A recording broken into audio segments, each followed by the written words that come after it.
Hello guys, welcome to Phoenix What If. So in this video, we will see, what if Naruto was reborn in Danmachi and built a harem with Hestia, Ice, and Ryuu. If you enjoy these kinds of stories, don't forget to show us some love by hitting the like button and subscribing to the channel. Your support means the world to us. Now, let's start the story. Chapter 1. He nameless son and the forgotten goddess. The city of Orario hummed with a life that felt both alien and achingly familiar.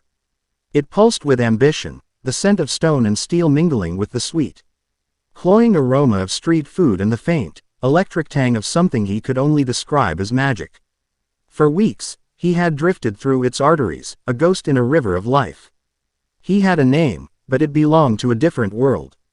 A different life, buried under a landslide of loss and a final, blinding flash of light. Here, he was nobody. His hair, a shock of blonde that drew more than a few stares, was tied back with a simple leather cord.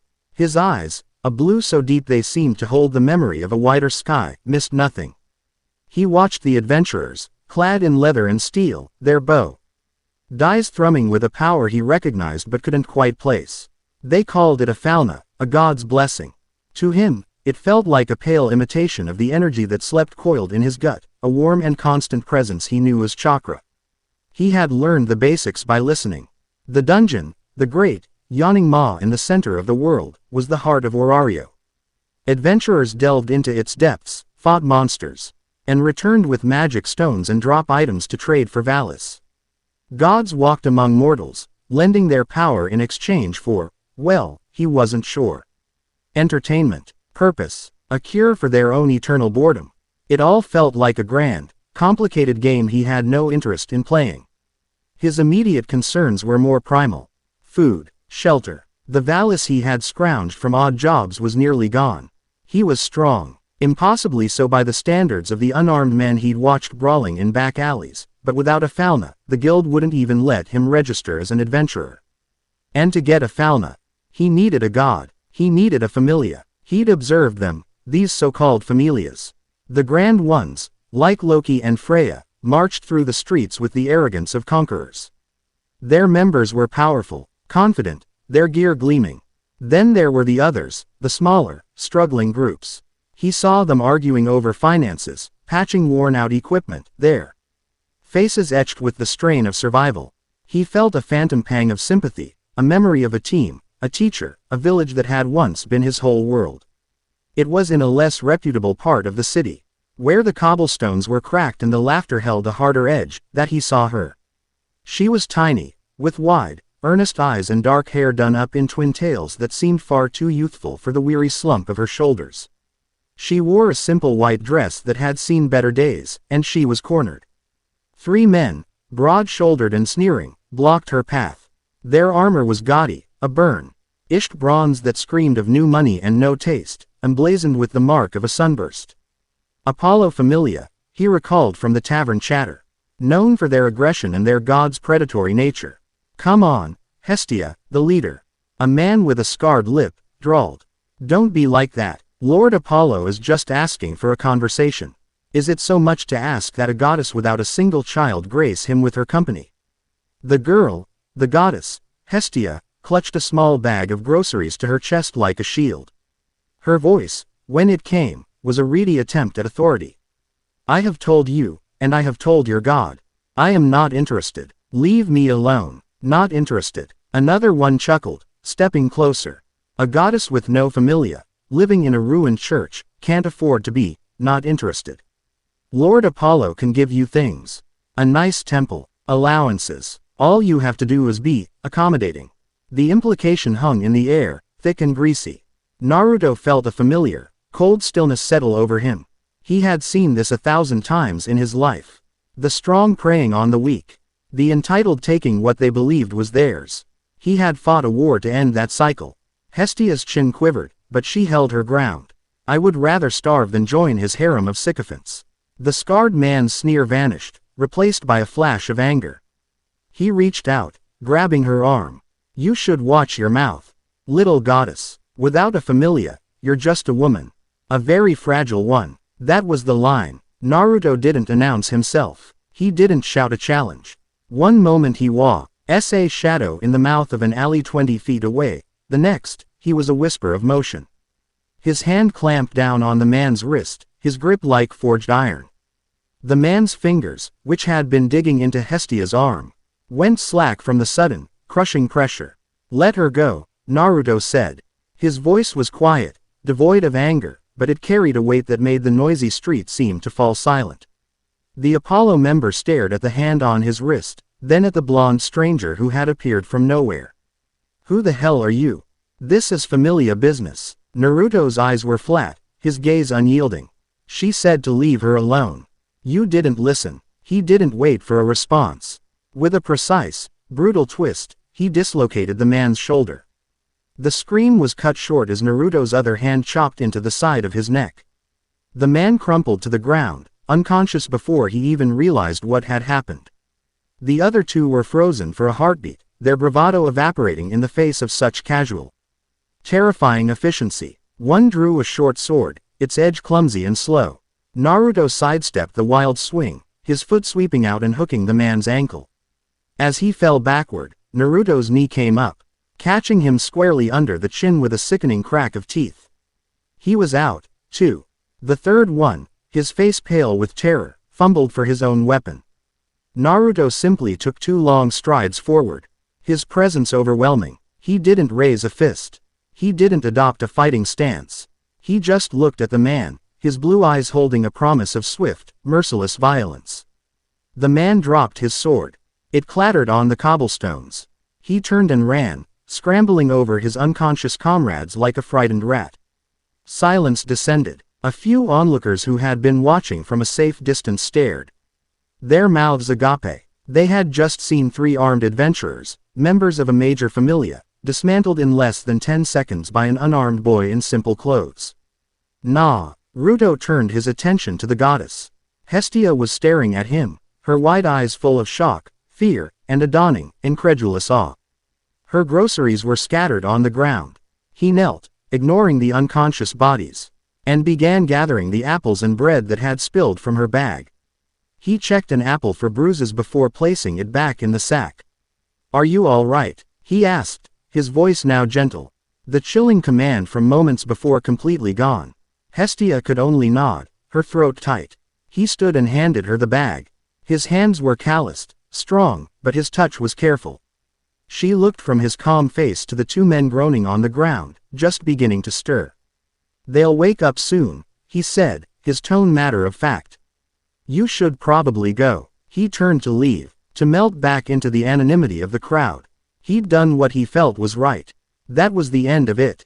"Wait." Her voice was small, but it stopped him cold. He looked back over his shoulder. She was clutching the bag to her chest again, her knuckles white. Who are you? I've never seen you before. You don't have a familia emblem." "I don't have a familia," he answered simply. Hestia's eyes widened further. An adventurer this strong, this decisive, without a familia.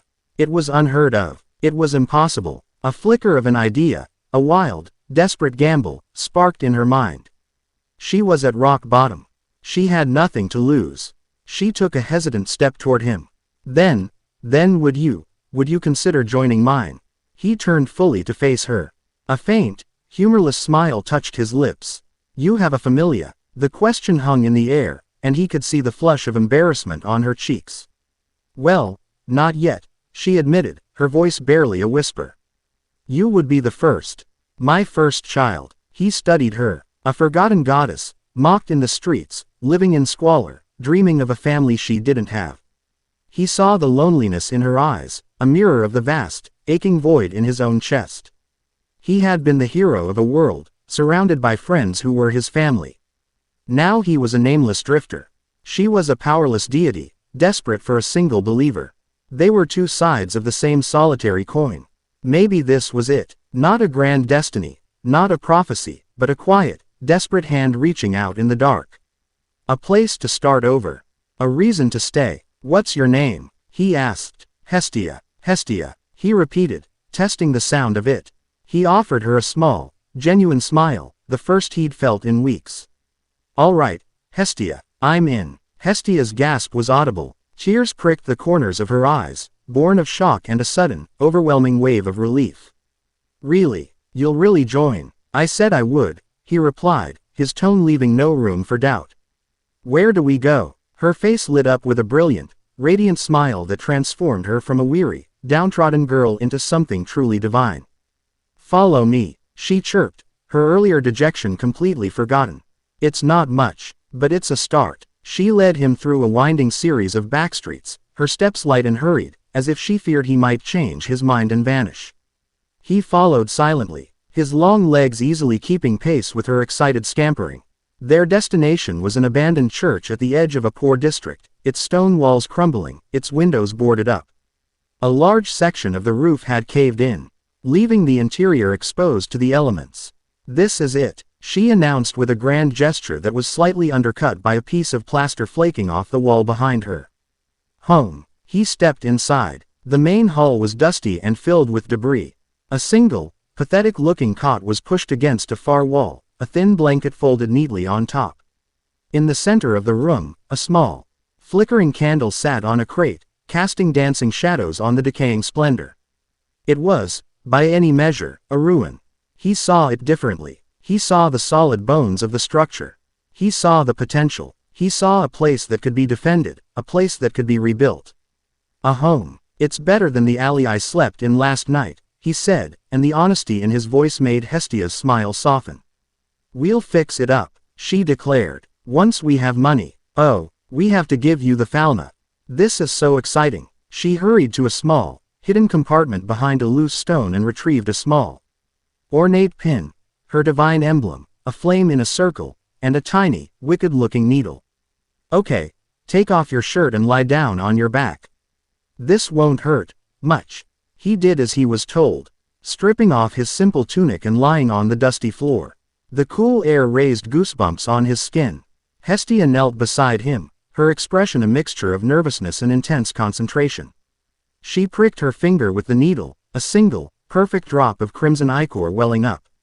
My blood is the link between the mortal and divine, she explained, her voice hushed with reverence.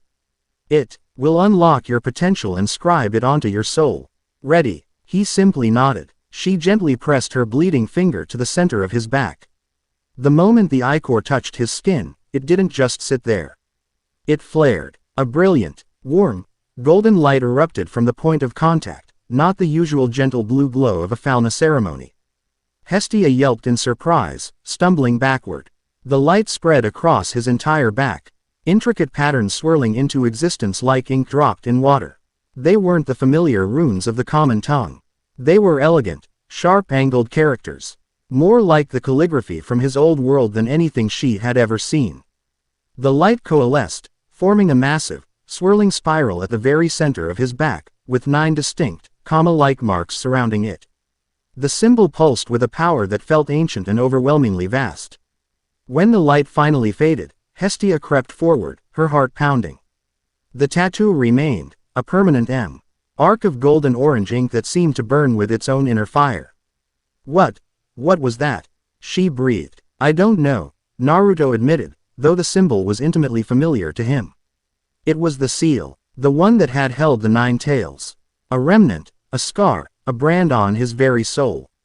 Okay, Hestia said, shaking her head to clear it. Okay, that's new. But let's see your status. That's the important part. She placed her hand on his back, closed her eyes, and concentrated, preparing to read the familiar litany of stats and skills. But the page that appeared in her mind's eye was blank. No, not blank. Where his name should be, there was only a single, unreadable golden character. His level was listed as 1. But beneath it, where strength, endurance, dexterity, agility, and magic should have been, there was nothing. Just a row of letters, all reading, I0. That was normal for a brand new adventurer. But the sections for skills and magic abilities were a chaotic mess. Instead of neat lines of text, they were filled with the same unreadable, swirling script that now adorned his back. It was a torrent of information her divine senses couldn't parse, a language older and more fundamental than the one the gods used for the falna. And below it all, in the space for development abilities, was a single, terrifyingly simple entry. Development ability. Infinite growth. Hestia's eyes snapped open. She stared at his back, at the spiraling tattoo, her mind reeling. Unreadable skills, an unknown script, and a development ability that shouldn't exist. Abilities like swordsman or mage were rare and coveted. Infinite growth it was a paradox. It was a promise of limitless potential. What is it? Naruto asked, sitting up and turning to look at her. He saw the utter confusion on her face. Your status, she stammered. I can't read it. The skills, the magic, it's all just gibberish. And your development ability, it's called infinite growth. He considered this. His chakra had always been an extension of his life force, his spiritual and physical energy. It wasn't magic, in the way this world seemed to understand it.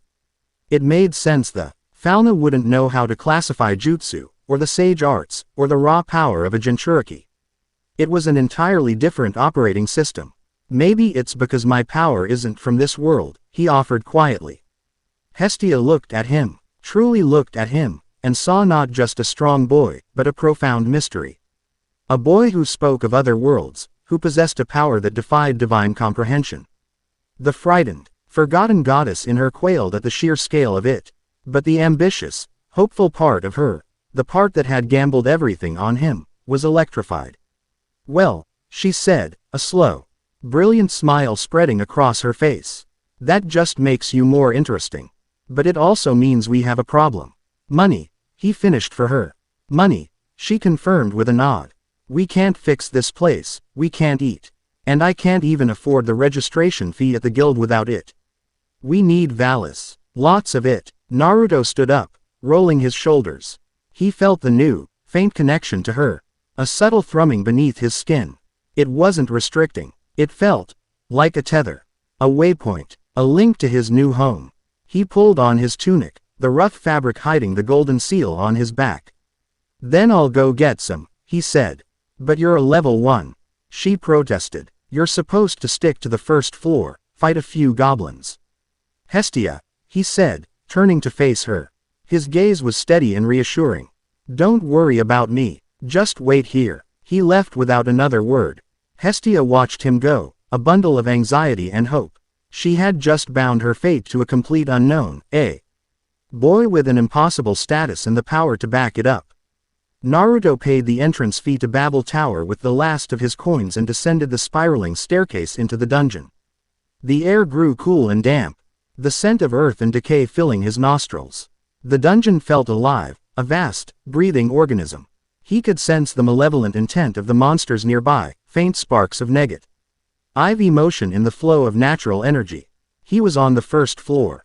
According to the chatter he'd overheard, this was the domain of goblins and kobolds, pests for even novice adventurers. He walked through the wide, torch-lit corridors, his senses on high alert. The first attack was pathetic. A single goblin, green-skinned and snarling, leapt from the shadows, a rusty knife in its hand. Naruto didn't even break stride. His hand shot out, grabbing the creature by its face. He squeezed, and there was a sickening crunch. The goblin's body went limp. It dissolved into black smoke, leaving behind a small, purple crystal no bigger than his thumbnail. A magic stone. He continued on, his pace quickening. He moved like a wraith through the upper floors. Encounters that would have been a challenge for a party of 4 level 1s were, for him, a triviality. He didn't use any of his more spectacular techniques. It was all taijutsu, a precise kick to shatter a kobold's spear and its sternum in one motion. A fluid dodge and a disabling elbow strike to the back of a goblin's neck. He was a whirlwind of controlled, economical violence. Other adventurers watched him with wide, disbelieving eyes. A single, unarmored boy, moving with the grace of a master, clearing swaths of monsters by himself. Who was that kid? A wolf man in leather armor muttered to his companion. No idea, no emblem, but look at him move, he's not a level 1. No way. By the time he reached the 4th floor, he was getting bored. The monsters were more numerous, but no more challenging. He needed to be more efficient. He paused in an empty chamber, took a deep breath, and brought his hands together in a familiar seal. Shadow Clone Jutsu. With a soft poof of smoke, an identical copy of himself appeared at his side. The clone blinked, grinned. and gave him a thumbs up. Been a while, the clone said. Don't get used to it. We're just cleaning house, Naruto replied. You take the left passage, I'll take the right. Let's fill this bag. He tossed the clone a small sack. The two of them split up, and the rate of monster extermination doubled. The few adventurers on the floor could only stare in stunned silence. As two identical blonde figures carved their way through the dungeon with contemptuous ease. The concept of a doppelganger skill was known, but it was incredibly rare and usually created a weak, ethereal copy. These two were solid, equally powerful, and working with perfect coordination. An hour later, Naruto stood at the exit, his sack heavy and bulging with magic stones. The guild clerk who exchanged them for Valis had to count the massive pile 3 times, his expression growing more astonished with each tally. The final amount was staggering for a single day's haul for a supposed novice. When Naruto returned to the church, the sun was setting, casting long shadows through the caved-in roof. Hestia was nervously sweeping a patch of floor, trying to make the place look more presentable. She looked up as he entered, her face a mask of worry. You're back. Are you okay? Did you get hurt? He didn't answer. He simply walked to the crate that served as their table and appended his sack.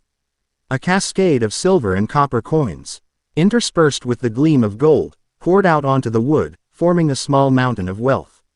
Hestia stared at the money, her jaw dropping. It was more Valis than she had seen in her entire time in Orario. This is from one trip, Naruto said, his voice soft. To the upper floors. We won't be hungry again. Tears welled in Hestia's eyes for the second time that day. But these weren't tears of desperation or relief. They were tears of pure, unadulterated joy. She threw her arms around his waist, burying her face in his chest. Thank you, she sobbed. Thank you, thank you. He stood stiffly for a moment, surprised by the contact, before his arms came up to awkwardly pat her back. A warmth spread through his chest that had nothing to do with chakra. It was the feeling of being needed. The feeling of having a purpose, however small. That night, they ate like kings. They bought hot stew and fresh bread from a street vendor, and for the first time, Hestia ate until she was full. They sat on the floor of their ruined church, the mountain of coins gleaming between them in the candlelight, and they talked. She told him of her loneliness in Tenkai, the heavens. How she was overlooked in favor of the more glamorous or powerful gods. She spoke of her dream of creating a true family, a familia bound not by power or fame, but by love and warmth. A hearth. He, in turn, spoke of his past in vague, guarded terms. He spoke of a world ravaged by war, of friends he had fought to protect, of a dream to be acknowledged by his village. He didn't mention names or specifics, but he let her see the echoes of the pain and the resolve that had forged him. In the flickering light, the forgotten goddess and the boy from another world found common ground. They found solace in each other's loneliness. Later, as Hestia slept soundly on her cot, a new, much more comfortable cot he had insisted on buying, Naruto sat on the edge of the collapsed roof, looking up at the stars and the impossible alien spire of Babel that pierced the night sky. The city hummed below him. He was no longer a ghost. He was Naruto of the Hestia familia. He had a goddess to protect and a home to build. It wasn't the life he had lost, but it was a life. It was a start. Far across the city, in a spire of polished black obsidian that seemed to swallow the light around it, a god sat upon a throne of shadows. His face was unseen, his form wreathed in darkness. A figure knelt before him, a zealous Palom with cold, calculating eyes. Lord Erebus, the Palom, Lysound, reported, his voice a low hiss. The guild is in an uproar. A new adventurer, a boy with no history, registered today with the Hestia familia. The shadowed god did not move. Hestia, she finally found some stray dog to take in. He is no stray, my lord. The reports are abnormal. In a single afternoon, he cleared the first 4 floors multiple times. Witnesses speak of impossible speed and a skill that creates a perfect physical duplicate. They call him Hestia's anomaly. A flicker of interest stirred in the darkness. A powerful skill for a novice. There is more, Lysound continued. R. Sour, CE at the guild managed a glance at his Falna registration. The goddess couldn't read his skills. It was a foreign script. And his development ability, it was listed as infinite growth. The silence in the room became heavy, oppressive. The shadows around the throne seemed to deepen, to writhe with a sudden, intense focus. A mortal with power that a god could not classify. A potential that was, by its very definition, limitless. This was not a part of the game. This was not a piece on the board. This was a new rule, unwritten and unpredictable. A virus in the system. A low, resonant voice, cold as the void between stars, finally emerged from the darkness. An anomaly, Erebus mused, the word tasting of both curiosity and contempt. Find out everything there is to know about this nameless sun. I want to see what happens when limitless potential meets a definitive end. Chapter 1 End. Chapter 2. The Fox and the Sword Princess.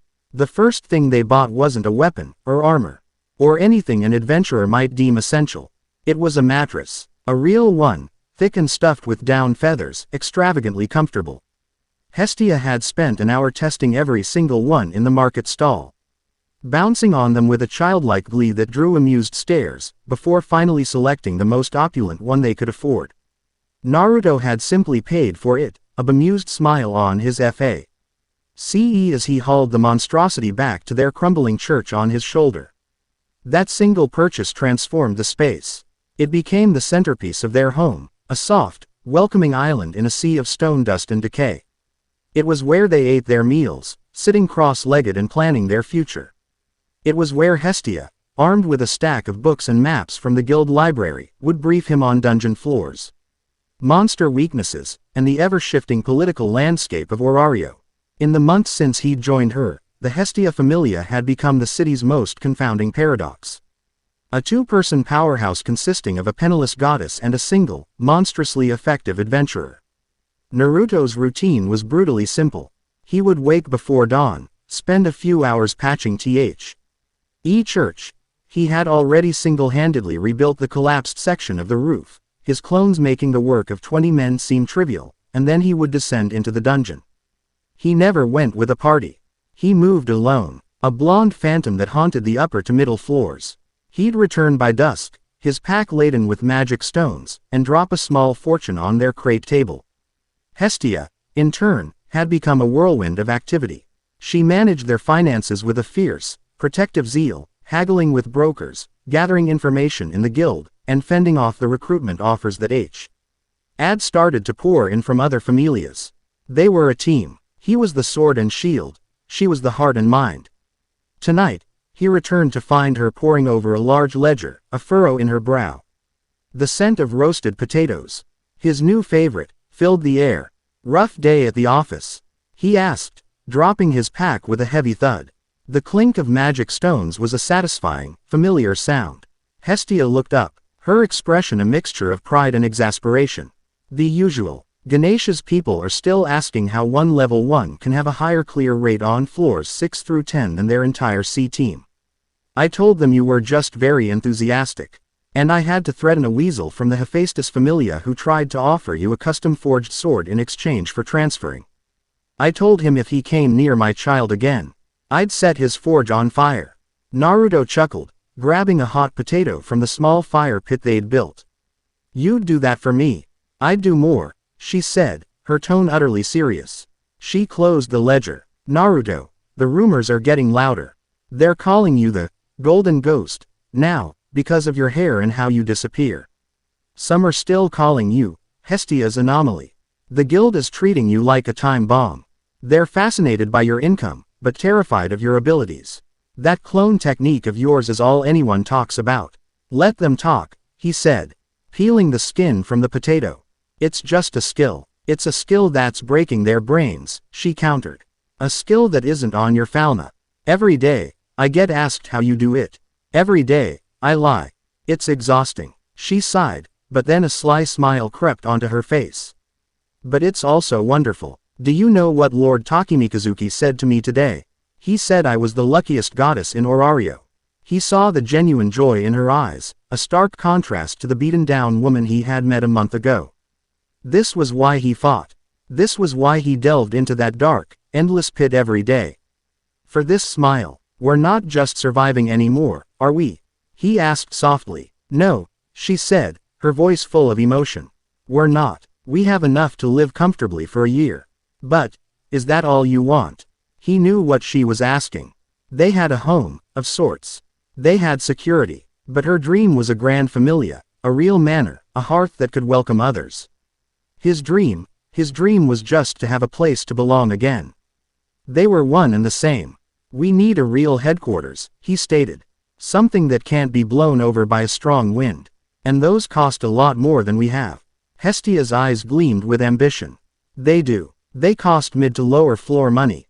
Deep money. Floor 18. Then, he said, his decision instantaneous. Floor 18 was the first major milestone in the dungeon, a sprawling town-like safe zone. The floors leading up to it were a significant step up in difficulty, prowled by monsters that could wipe out entire parties of less experienced adventurers.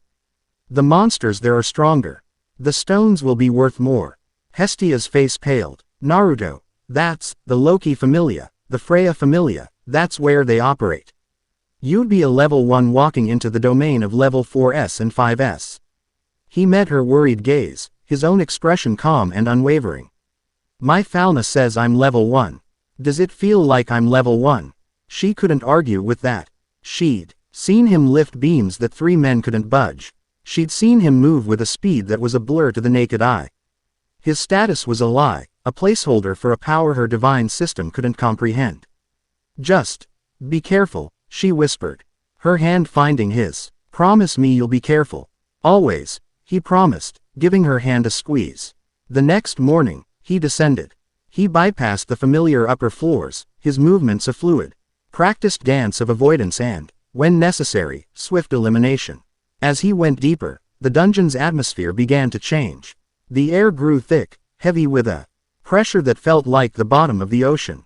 The natural energy he could always sense, the life force of the world itself, grew sour and distorted here. It was like listening to a beautiful song played hideously out of tune. Something was wrong with this place. He paused on the 13th floor, a labyrinthine forest of crystalline pillars. He closed his eyes, focusing, letting his sensory abilities stretch out. He felt the familiar, hateful signatures of the monsters. But beneath it, he felt something else. A subtle, creeping corruption. A darkness that wasn't native to the dungeon. It made the hairs on his arms stand up. He pressed on, his guard raised. He deployed a single shadow clone, sending it 50 yards ahead as a scout. It was an old habit from a lifetime of war, and it had saved his skin more times than he could count. They moved in perfect sync, a 2-man army navigating the treacherous terrain. He encountered a party of adventurers on floor 16, pinned down by a pack of hellhounds. There were 5 of them, their armor dented, their faces slick with sweat and fear. The fiery beasts had them surrounded, snapping and lunging. Naruto and his clone didn't hesitate. They struck from 2 directions at once. Naruto's foot connected with the side of one hellhound's skull, the impact echoing like a hammer blow. The clone, meanwhile, used a textbook leg sweep to take another beast off its feet, finishing it with a precise stomp to the neck. The remaining 3 turned, surprised by the sudden assault, and were dispatched with a brutal efficiency that left the bell Agurd party staring in open-mouthed shock. Are you from the Loki Familia? One of them asked, breathless, staring at the 2 identical blonde men. Naruto just shook his head, gesturing for his clone to scout the path ahead. Path's clear. Be careful, he said, before jogging past them without a backward glance. He heard them whispering behind him.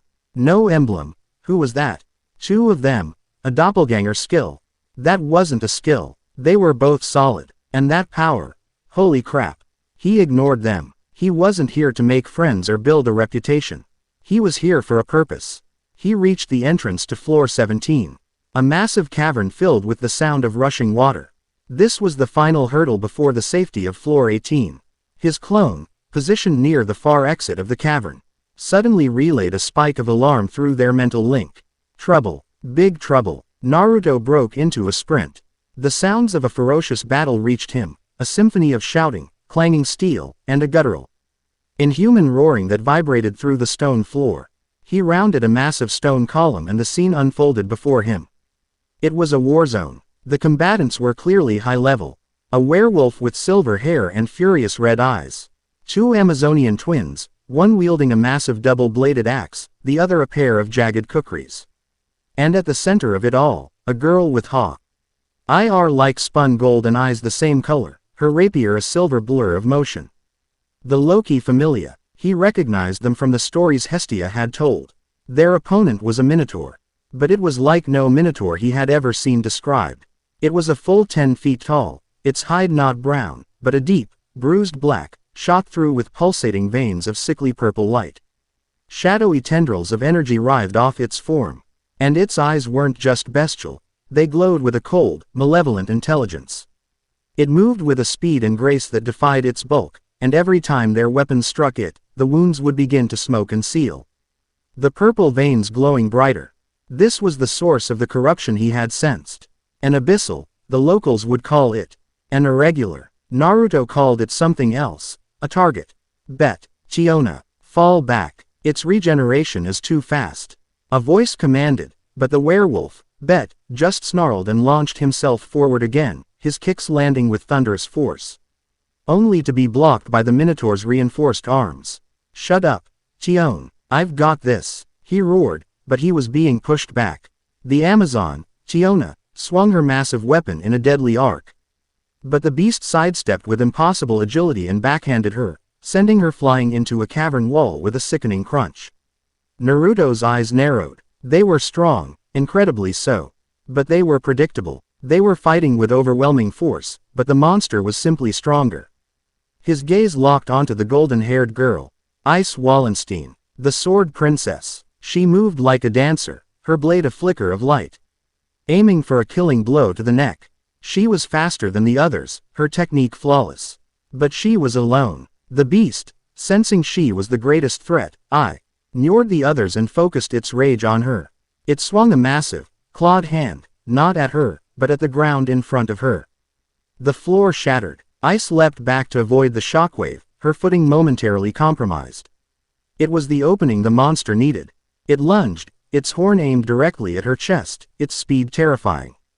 Bet screamed her name. Chion pushed herself to her feet, horror on her face. They were too far away. Too slow. Time seemed to slow for Naruto. He saw the trajectory. He saw the fear that flashed for a microsecond in Ice's golden eyes before being replaced by grim acceptance. He saw the killing blow. He didn't think. He moved. He burst from behind the column like a released spring. To the struggling members of the Loki familia, he was just a golden blur. He SSED the 50 feet separating them in an instant. He didn't have time to deflect the blow. He didn't have time for a complex maneuver. So he took the hit. His shadow clone, which had been flanking from the other side, appeared in a burst of speed, positioning itself directly in front of Ice. The Minotaur's horn, wreathed in shadow, slammed into the clone's chest. There was no sound of impact, no spray of blood. The clone simply dissolved into a puff of white smoke, its purpose served. The Minotaur roared in frustration, its attack having hit nothing but air. Ice Wallenstein stood frozen, the phantom sensation of the horn that should have pierced her heart making her breath catch in her throat. She stared at the spot where the blonde stranger had appeared and vanished, then her eyes darted to the side. The original Naruto was already there, his knee slamming into the Minotaur's exposed side with the force of a battering ram. The beast staggered, a grunt of genuine pain escaping its lips. For the first time, someone had hurt it. Who the hell are you? Bet snarled, half in anger, half in shock. Naruto ignored him, his full attention on the monster.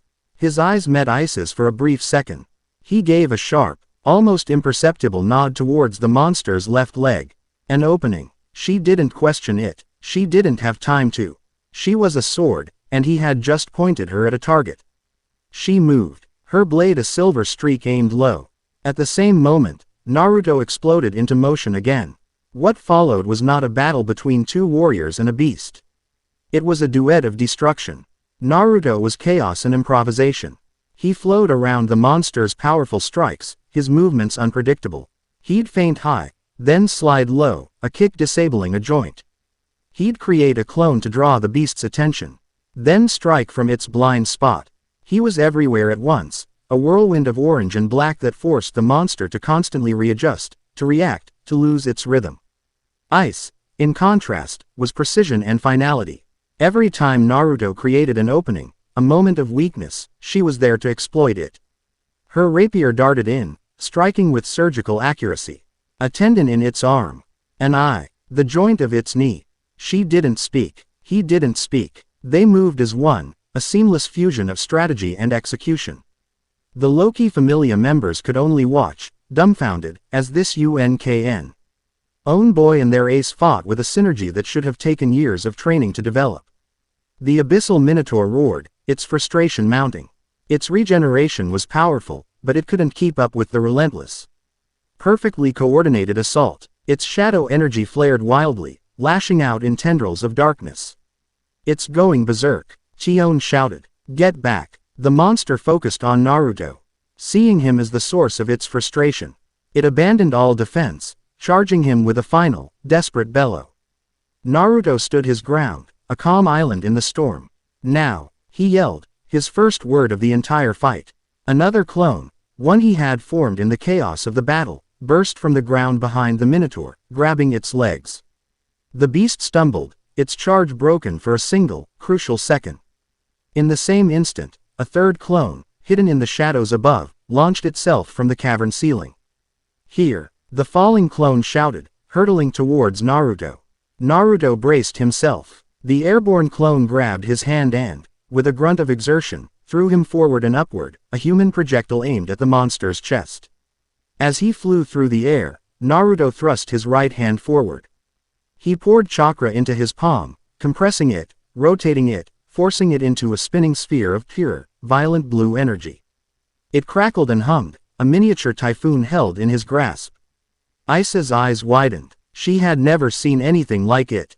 It wasn't a spell. There was no chant, no magic circle. It was just power. Raw, untamed, and utterly terrifying. Naruto slammed the spinning sphere into the Abyssal Minotaur's chest. Rasengan. The sound was not an explosion. It was a grinding, tearing shriek, as if the very air was being shredded. The sphere of energy drilled into the monster's flesh, not just piercing it, but annihilating it. The purple veins of shadow energy sizzled and dissolved, purged by the pure, blue chakra. The Minotaur's roar was cut short as its entire torso was engulfed. A shockwave of wind and energy erupted outwards, forcing everyone to shield their eyes. When the light faded, the monster was gone. All that remained was a massive, blackened crater in its chest, from which its body was rapidly dissolving into black dust. A single, enormous, dark purple magic stone, twice the size of Naruto's head, and a jagged, obsidian black horn clattered to the floor. Silence. The cavern was utterly still, save for the dripping of water. Chiona, and Tion stared at the spot where the monster had been, then at the blonde boy who was landing gracefully, his hand still tingling. Naruto walked over and picked up the massive magic stone and the horn, hefting them. This would be more than enough. He could go home. He turned and his eyes met Aisa's. She was staring at him. Her usual stoic mask completely gone. Her golden eyes were wide with 1,000 questions. He saw awe, confusion, and something else, a flicker of hope. He walked over to her, bypassing the others as if they weren't there. He stopped a few feet away, his expression serious. He looked at her, at the flawless technique, the incredible speed, the deep, profound emptiness he saw lurking behind her eyes. It was a familiar look. He had seen it in the mirror. He had seen it in Sasuke. "What are you fighting for?" he asked, his voice quiet but clear. "Because you don't look like you're enjoying it." The question struck her with the force of a physical blow. No one had ever asked her that. They praised her strength, celebrated her victories, relied on her power. They never asked why. They never looked past the sword princess to the girl underneath. He wasn't looking at her like a legend. He was looking at her like a person. And his question demanded an answer she didn't have. Before she could form a reply, before her comrades could even process the audacity of the question, he gave a slight nod. "You're strong. But strength without purpose is just a tool. It'll break eventually." With that, he turned and began to walk away, the colossal magic stone tucked under one arm. "Hey, wait," Bet shouted, finally finding his voice. He took a step forward, his hand clenched. "You can't just. Who the hell are you?" Naruto paused at the tunnel entrance leading to floor 18. He glanced back, not at Bet, but at Ice. "I'm from the Hestia Familia," he said, the name a statement of pride. Then, he vanished into the darkness. Naruto returned to the church just as true night fell. Hestia practically tackled him at the door, her small body colliding with his. "You're late. I was so worried. The guild tracker said you went past floor 16 and I've been a nervous wreck all day," she said, her voice muffled against his chest. He chuckled, patting her head. "I'm fine, Hestia. I told you I'd be careful." He stepped past her and emptied his pack onto the mattress this time. The pile of magic stones was impressive enough, but then he added the giant, pulsating purple crystal from the abyssal minotaur. Hestia gasped, her hands flying to her mouth. That's a mid-floor boss drop. That's worth a fortune." "There's more," he said, and presented the jagged, obsidian horn. It still hummed with a faint, dark energy. "Drop item." Hestia took it, her divine senses immediately recognizing its quality. "Naruto. This is enough. This is enough to buy the old Apollo property. The one on the hill. It's enough for our home." He saw the tears in her eyes, the sheer, unadulterated joy. He smiled, a wide, genuine smile that reached his eyes. "Good. That's what I went to get." She launched herself at him again, and this time he caught her, lifting her in a hug. She was laughing and crying at the same time, a whirlwind of divine emotion. In that moment, holding his goddess, his friend, his family, he felt a profound sense of peace. This was right. This was home. In a dark corner of the 17th floor, hidden in the shadows, a small squad of adventurers watched the tunnel where Naruto had disappeared. They wore dark, nondescript armor, but their movements were precise, militaristic. Their leader, the Palom Lysoun, lowered a small spyglass. His face was a mask of cold fury and religious fervor. "Did you see it?" one of his subordinates whispered. "That sphere of energy. It wasn't magic. It was heresy," Lysoun hissed, his pale eyes gleaming with conviction. "Our Lord Erebus graced that beast with a fragment of his shadow. It was a sacred instrument, meant to test the limits of Warrior's heroes. And that thing, it didn't just destroy it.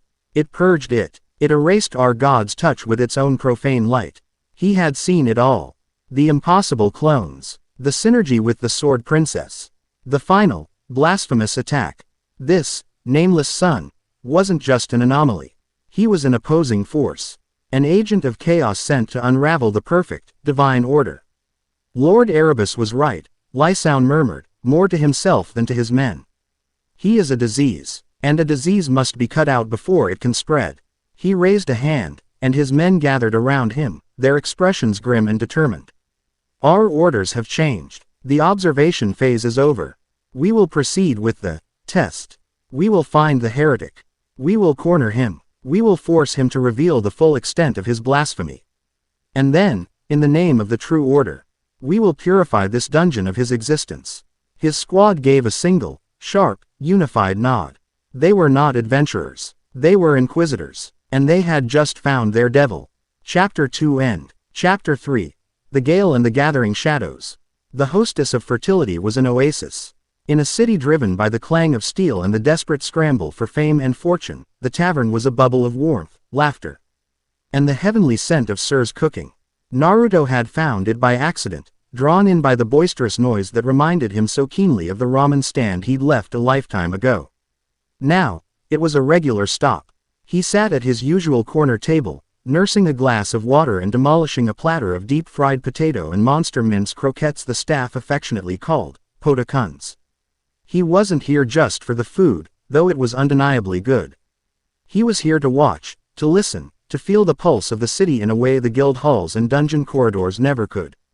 His gaze drifted across the room, past the rowdy adventurers swapping exaggerated tales of their delves, past the quiet merchants making deals in shadowed booths, and settled on a figure moving with a quiet efficiency that was almost invisible.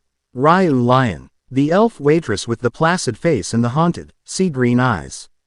He'd noticed her on his first visit. While the other waitresses charmed and chattered, Ryuu was a phantom of competence.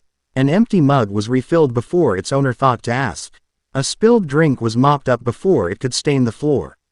She moved through the Chow Tick Tavern with the grace of a leaf on the wind, her presence so subtle that most patrons barely registered her. But Naruto saw more. He saw the way her eyes tracked every entrance and exit. He saw the coiled stillness in her posture, the readiness of a predator at rest. He saw the calluses on her hands, not from carrying trays, but from gripping a weapon. And beneath the calm exterior, he sensed a storm. A vortex of grief and rage banked like the embers of a dying fire. She wore her placid smile like a mask, and he was an expert in masks. Another round of Potokuns, Mr. Naruto. Sir Flover, the heart of the tavern, asked as she floated by, her smile as sweet as the cream stew she was famous for. I think one more platter will do it, sir, he said, returning her smile. These things are addictive. I'll tell Mamma Mia to put your name on the bill, she chirped, before being called away by another table. As he waited, he observed Ryuu again. She was delivering an order to a table of boisterous, half-drunk adventurers from a minor familia. One of them, a burly human with more muscle than manners, reached out and grabbed her wrist as she turned to leave. Hey, pointy ears, the man slurred, his grip tight. You've been ignoring us all night. How about you pull up a chair and keep us company? The tavern's noise level dipped slightly. Mamma Mia, the colossal owner, narrowed her eyes from behind the bar. Ryu's expression didn't change, but Naruto saw the minute tightening of the muscles in her jaw. Please let go of my arm, she said, her voice even and cold as a winter stream. Don't be like that, the man insisted, yanking her closer. We're paying customers. A little hospitality is all we ask. Naruto let out a soft sigh, placing his utensils down. He had hoped for a quiet evening. It seemed Orario was determined to deny him such simple pleasures. He started to push his chair back, but stopped. Ryuu moved. It wasn't a sudden, flashy motion. It was a subtle shift of weight, a precise application of pressure. Her free hand came up, her fingers gently but firmly pressing a single point on the man's forearm. His eyes widened, his grip instantly slackening as a jolt of numbing pain shot up his arm. I said, Ryuu repeated, her voice still dangerously calm, please let go. The man, cradling his now useless arm, stared at her with a mixture of shock and fury. His companions started to rise, their drunken good humor curdling into aggression. Before the situation could escalate, a shadow fell over their table. Mamma Mia stood there, her massive arms crossed, her expression one of utter intolerance. Is there a problem here? She rumbled, her voice carrying over the entire tavern. The adventurers looked from the deceptively strong elf to the undeniably terrifying owner and seemed to collectively decide this was a battle they could not win. The leader mumbled an apology, and the group sullenly returned to their drinks. Ryuu gave a slight, almost imperceptible bow to Mamma Mia and glided away. Disappearing into the kitchen, Naruto leaned back in his chair, a newfound respect dawning in his eyes. She hadn't needed his help. Not in the slightest. The quiet ELF waitress was more dangerous than half the armed adventurers in the room.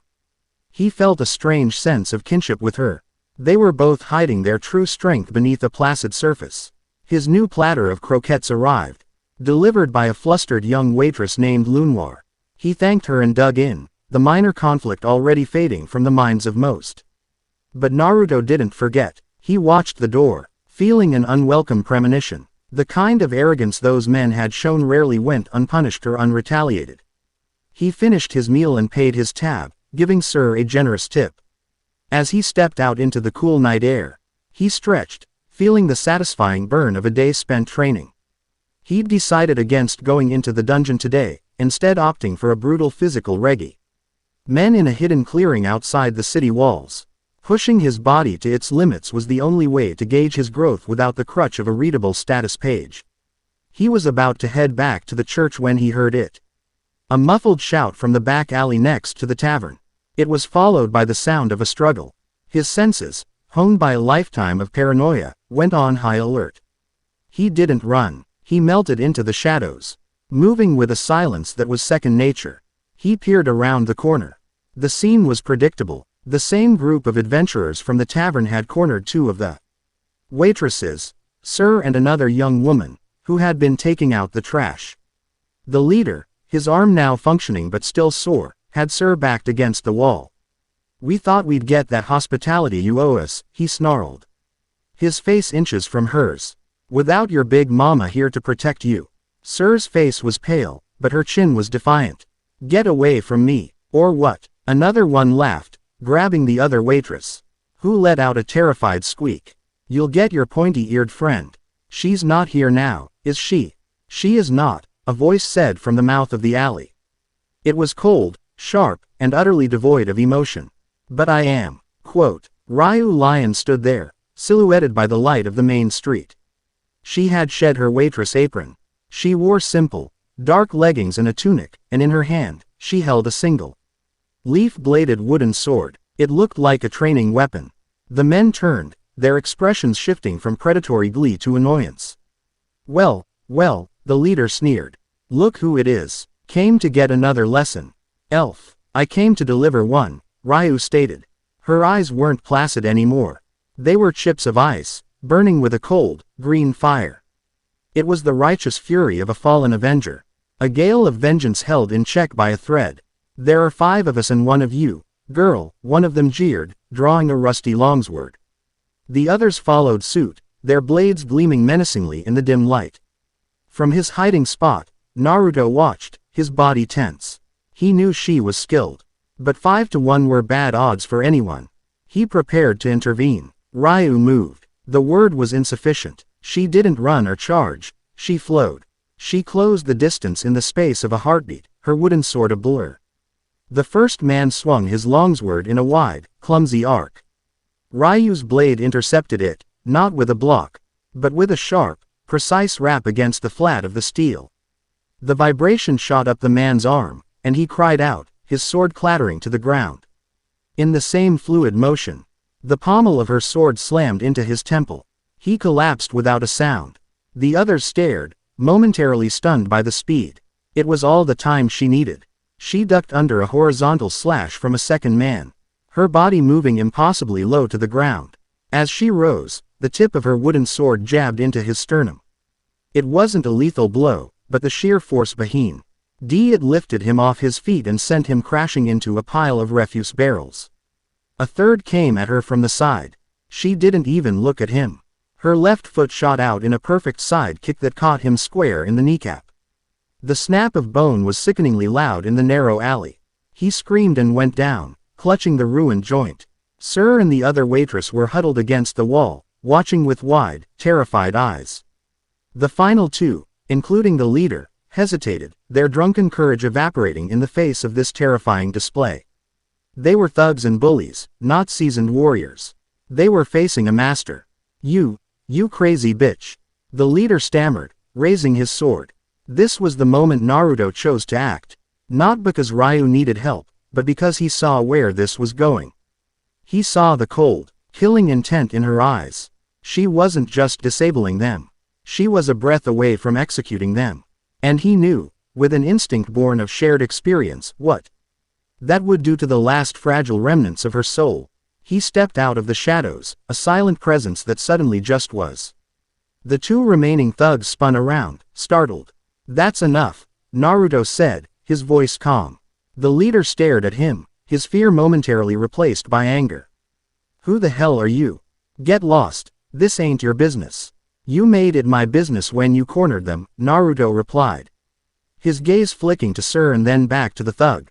"They're friends of mine." The thug, emboldened by the fact that Naruto was unarmed, decided to press his luck. "Then you can die with the elf."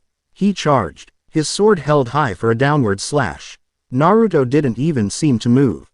He simply shifted his weight. The sword whistled down, missing him by a hair's breadth. As the thug's momentum carried him past, Naruto's hand shot out. It wasn't a chop or a punch. He simply laid his open palm flat against the man's back. Then he channeled a tiny, minuscule pulse of chakra. It was like being hit by a thunderclap. The thug's eyes bulged, the air was driven from his lungs in a massive whoosh, and he was launched forward as if he'd been struck by a speeding carriage.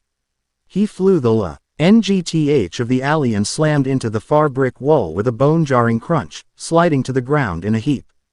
The last man standing stared at his fallen comrades, then at the unarmed boy, then at the terrifying elf.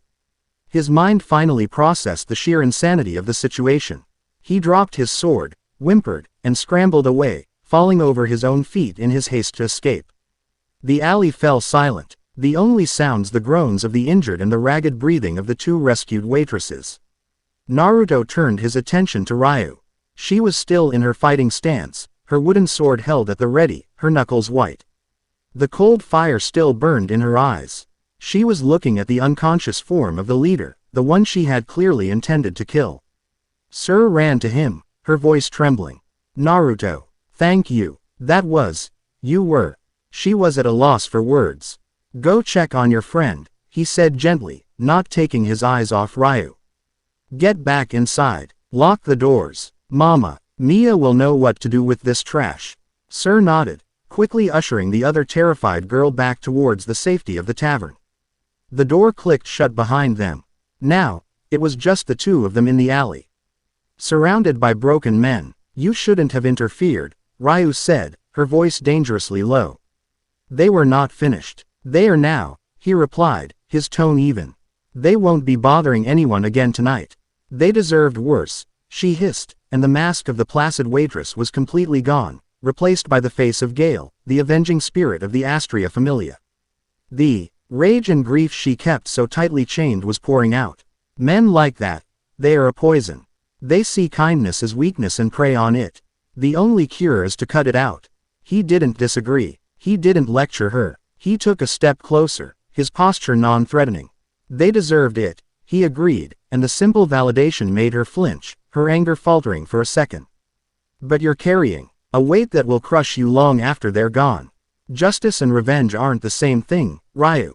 The use of her name, the quiet understanding in his voice, it chipped away at her armor. What would you know about it? She shot back, a desperate defense. I know what it's like to watch a friend walk a path of vengeance, he said, his voice dropping, colored by a memory so sharp it still cut him. I watched it consume him. I watched him throw away everything, his home, his friends, his own soul, all for the sake of revenge.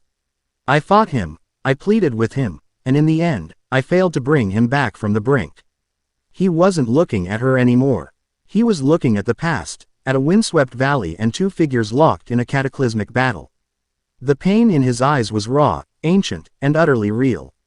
Killing them wouldn't have brought you peace, he continued softly. It would just add their ghosts to the ones you already carry. It would just make the weight heavier. Ryuu's composure finally shattered. The wooden sword slipped from her grasp, clattering onto the cobblestones. The fire in her eyes guttered, replaced by a profound, bottomless sorrow. A single tear traced a path down her cheek, a stark, glistening track in the dim light. She had spent years cultivating her cold facade, her emotional exile. And this stranger, this boy, had seen right through it in a single evening. He hadn't judged her. He hadn't condemned her rage. He had understood it. Who are you? She whispered, the question not one of identity, but of profound, aching curiosity. My name is Naruto, he said, offering her the simple truth.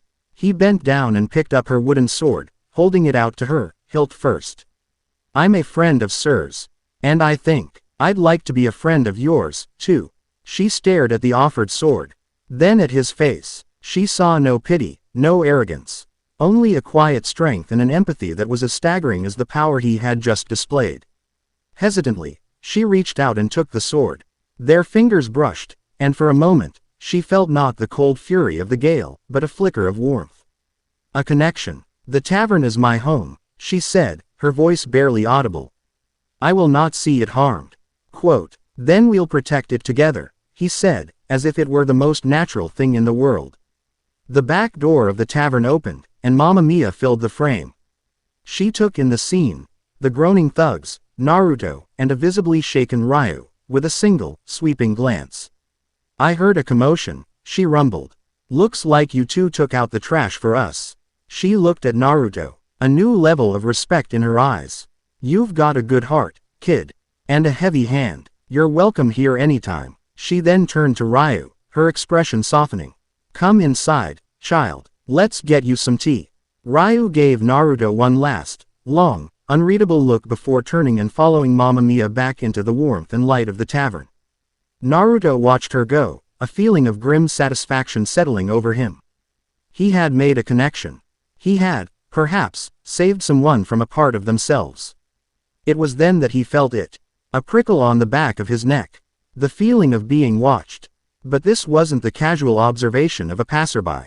This was the focused, malevolent intent of a predator.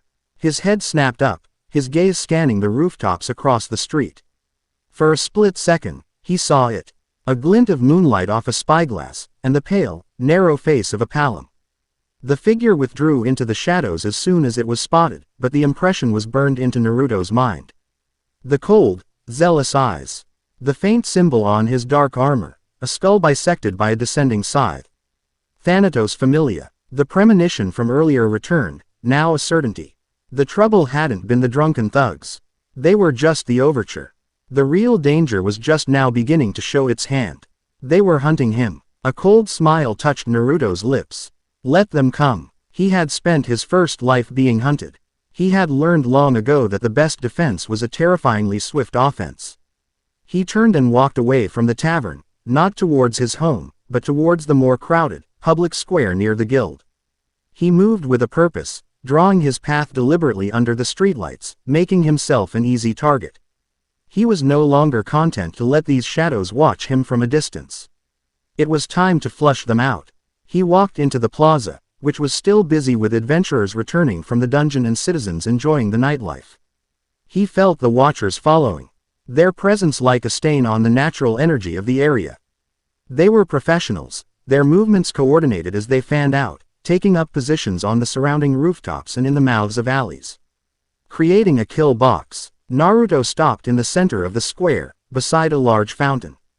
He looked like any other adventurer taking a moment's rest. But he was counting. 6 of them. 1 on each of the 4 surrounding buildings. 2 more at ground level, moving to cut off his escape routes. Amateurish. The first attack was subtle. A crossbow bolt, silent and black, fired from the rooftop to his right. It wasn't aimed to kill, but to cripple, targeted at his calf. Naruto didn't even look. His hand moved in a lazy blur, plucking the bolt out of the air an inch from his leg. He examined it for a moment, his expression unreadable, before casually tossing it into the fountain. The crowd around him hadn't noticed a thing. But the watchers had. He felt a spike of surprise and anger from their positions. The game had begun. A second bolt, and a third, came from different directions. He dodged the first with a simple, almost nonchalant lean. He caught the second without looking, his fingers snapping it in two. Now, a few people in the crowd were starting to notice. They saw a blond boy moving with an unnatural grace, seemingly dodging things they couldn't see. The ground-level attackers decided to force the issue. 2 figures in dark armor burst from the crowd, daggers in hand, aiming to hamstring him. In the name of the true order, heretic, your charade is over. One of them yelled, their voice filled with righteous fury. The word, heretic, and the sight of the drawn blades sent the nearby civilians scattering, screaming in panic. The plaza cleared in seconds, leaving Naruto alone in the open with his would-be assassins. Naruto sighed. You guys are really going to make me do this in public, aren't you? He formed a hand sign, a single, simple seal. Poof. 10 shadow clones appeared, surrounding the 2 attackers in a tight circle. The 2 Thanatos Familia members froze, their eyes wide with shock at the sudden appearance of an entire squad. On the rooftops, the other assassins cursed. Their leader, the Palom Lysound, had not joined the ambush personally, preferring to observe. Now he watched in fury as his men were outmaneuvered. Engage. Overwhelm him, he commanded through a magical communication device. The 4 crossbowmen opened fire, their bolts raining down on the circle of clones. But it was useless. The clones moved with perfect, synchronized chaos. Some deflecting bolts aimed at the original, others letting themselves be hit and dissolving into smoke, their sacrifice creating openings for the others. The original Naruto hadn't moved from his spot. He stood with his arms crossed, watching the unfolding fiasco with a bored expression. The 2 ground-level attackers were quickly overwhelmed. The clones didn't use weapons. They used pure, brutal taijutsu. A clone would take a dagger to the chest and dissolve, but in that same instant, another clone would land a devastating kick to the attacker's head.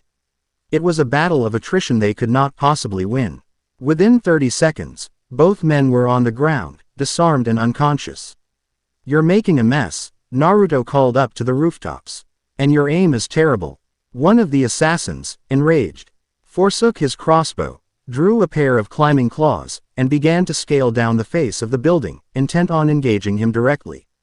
"Bad idea," Naruto muttered. One of his clones looked up, made a hand sign, and then pointed 2 fingers at the descending man. "Jutsu," was all the clone said. A small, compressed ball of wind, no bigger than a marble, shot from the clone's fingertips.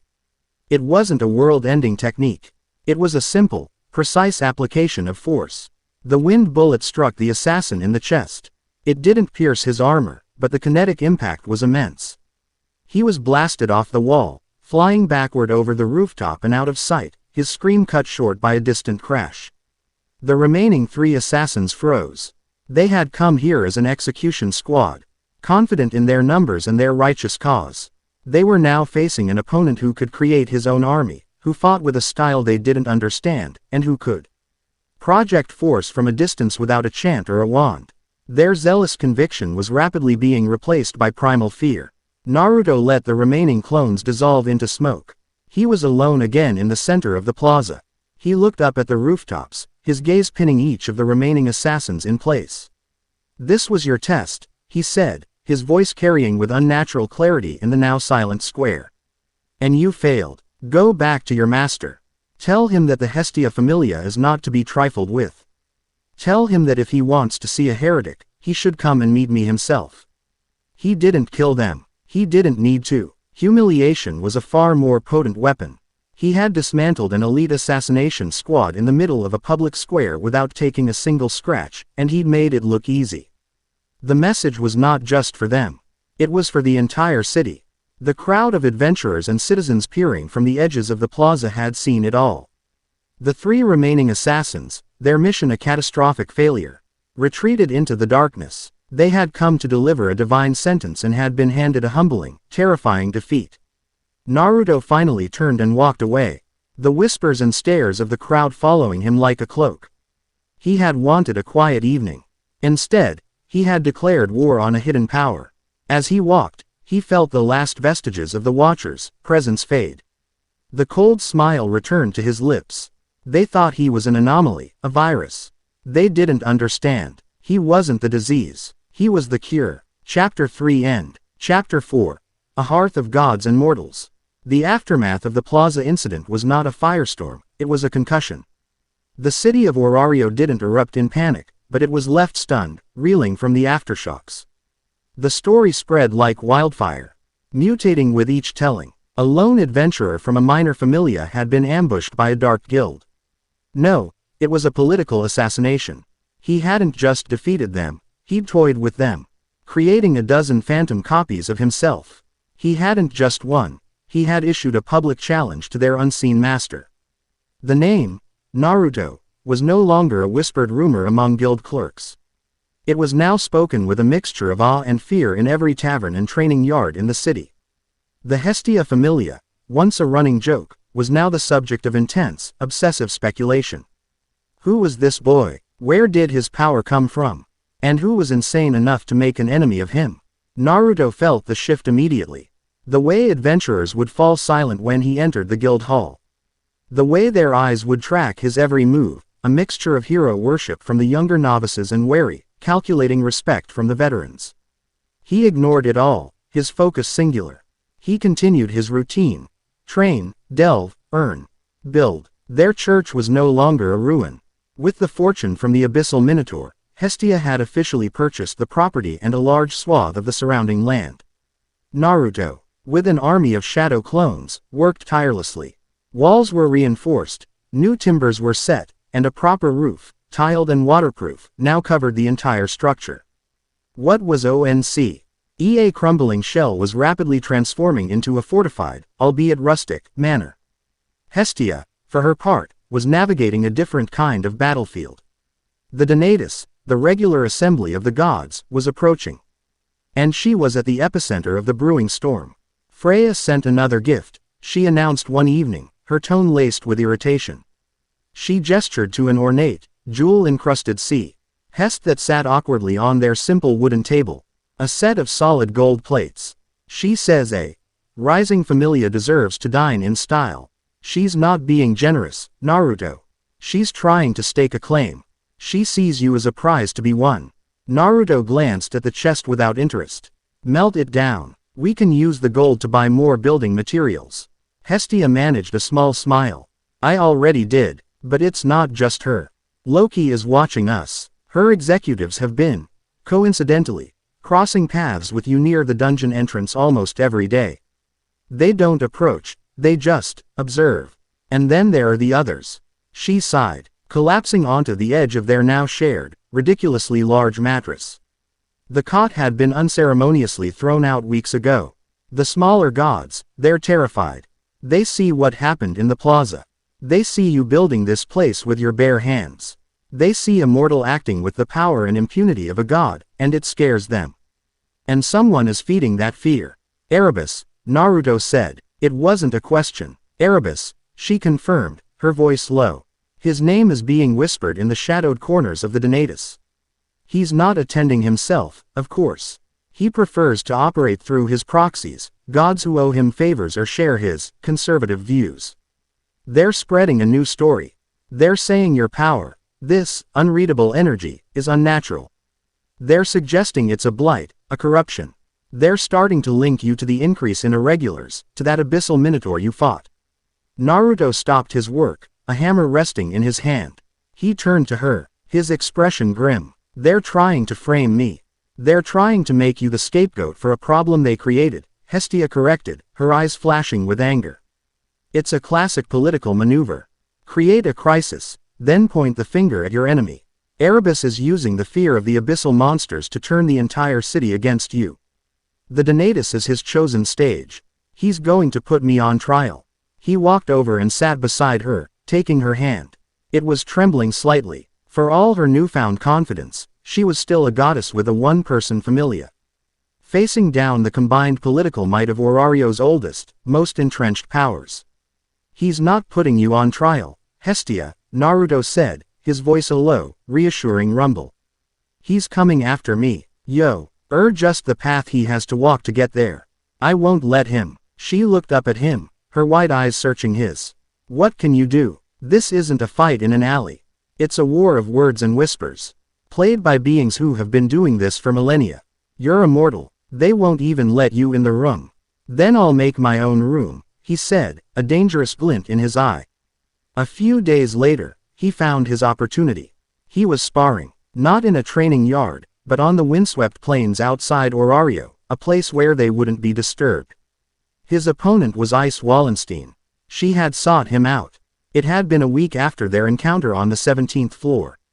She had appeared at the construction site of the new Hestia Familia Manor, a solitary figure in her light armor, her golden hair catching the morning sun. She hadn't come with her familia. She had come alone. Her request was simple, spar with me. He had agreed without hesitation. And so began a new routine. Twice a week, they would meet. And they would fight. Their first session had been a revelation for her. She was the sword princess, arguably the most skilled swordswoman in the city. Her technique was flawless, her speed divine. Against Naruto, it wasn't enough. He didn't use a weapon. He fought with his bare hands, his clones, and an arsenal of techniques that defied classification. He was unpredictable, unorthodox, and brutally effective. He would parry her rapier with the back of his hand, the strange energy he called chakra hardening his skin to the consistency of steel. He would create a clone as a feint, only to attack from her blind spot. He was faster than her, stronger than her, but it was his strategic genius that truly unnerved her. He didn't just react to her moves, he seemed to know what she was going to do before she did. Today, she was pressing her attack, her blade a silver flicker aimed at his heart. He flowed around her, his movements a dance of evasion. You're still hesitating, he said, his voice calm even as he ducked under a blindingly fast thrust. You hold back a fraction of a second before you strike. You're afraid of your own power. I am not. She bit back, her fr. Ustration lending speed to her next series of slashes. He parried them effortlessly. Yes, you are. You're afraid that if you let go, you'll become the monster you're hunting. You think control is about suppression.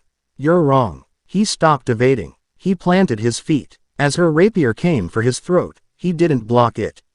He met it. He channeled chakra into his arm, and his hand shot out, catching her blade between his thumb and forefinger.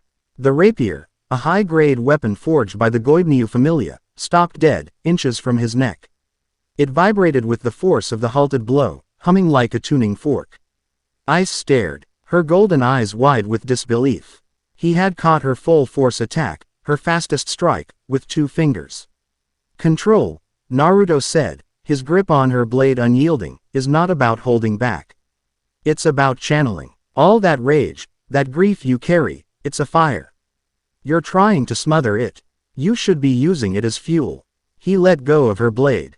As she stumbled back, off balance and in shock, he took a step forward. Show me, he commanded, his voice soft but firm. Don't show me the sword princess. Show me ice. Show me the girl who wants revenge. Show me the fire. Something in his words, in the raw intensity of his gaze, broke through her years of rigid control. The memory of her parents, the image of the one-eyed black dragon, the pain that was the bedrock of her existence, she let it surface. Her aura, which was usually a cool, controlled breeze, erupted into a tempest. A wind, her innate magic, swirled around her, kicking up dust and grass. It was no longer the precise, controlled aerial. It was a raw, untamed gale. She screamed, a sound of pure, cathartic rage, and charged. She was no longer a fencer. She was a storm. Her attacks were wilder, faster, imbued with the cutting power of the wind. Naruto met her head-on. He didn't dodge this time. He blocked, he parried, he matched her force with his own. It was a chaotic, beautiful, and terrifying dance. For the first time, she was pushing him. For the first time, she felt truly alive, the fire inside her not a source of shame, but a wellspring of power. The spar ended when she collapsed, not from injury, but from pure emotional and physical exhaustion. She lay on the grass, panting, the wind dying down around her. Naruto stood over her, his own breathing slightly labored. Better, he said, a small smile on his face. She looked up at him, tears mixing with the sweat on her face. How did you know? Because I have a fire of my own, he replied, offering her a hand. She took it, and he pulled her to her feet. The touch was electric, a current of shared understanding passing between them. In that moment of raw vulnerability, a bond was forged that went deeper than swordsmanship or strategy. It was a connection of 2 lonely souls who had finally found someone who understood the language of their pain. As they stood there, in the quiet aftermath of the storm, he finally brought up his own troubles. I need a favor, he said, his tone serious. The Donatus is coming. My goddess is being targeted. I need to get a message to Loki. Ice listened, her expression earning grim as he explained the political machinations of Erebus. She, more than anyone, knew the danger of the abyssal monsters. The idea that Naruto was being framed for their existence was not just an injustice. It was a tactical blunder that put the entire city at risk. Finn will listen, she said, her voice regaining its usual quiet tone, but now laced with a new determination. He is a pragmatist. He cares about the security of Warario above all else. A hidden enemy is a threat he cannot ignore. I will speak to him. Thank you, Ice, he said, his gratitude genuine. Her gaze was intense. You showed me a new path to strength. Naruto, this is the least I can do. The day of the Donatus arrived. The chamber was a grand amphitheater, a place of power where the gods of Warario met to bicker, scheme, and occasionally, govern. Hestia sat alone in the section reserved for minor deities, a tiny island of white and blue in a sea of opulent silks and glittering jewels. The air was thick with condescension. The whispers followed her like flies. There she is, the goddess with the pet monster. I heard his fauna is a chaotic scrawl. Utterly profane. She's got an arrogant, living off his unnatural earnings. Hestia kept her head held high, her hands clasped tightly in her lap.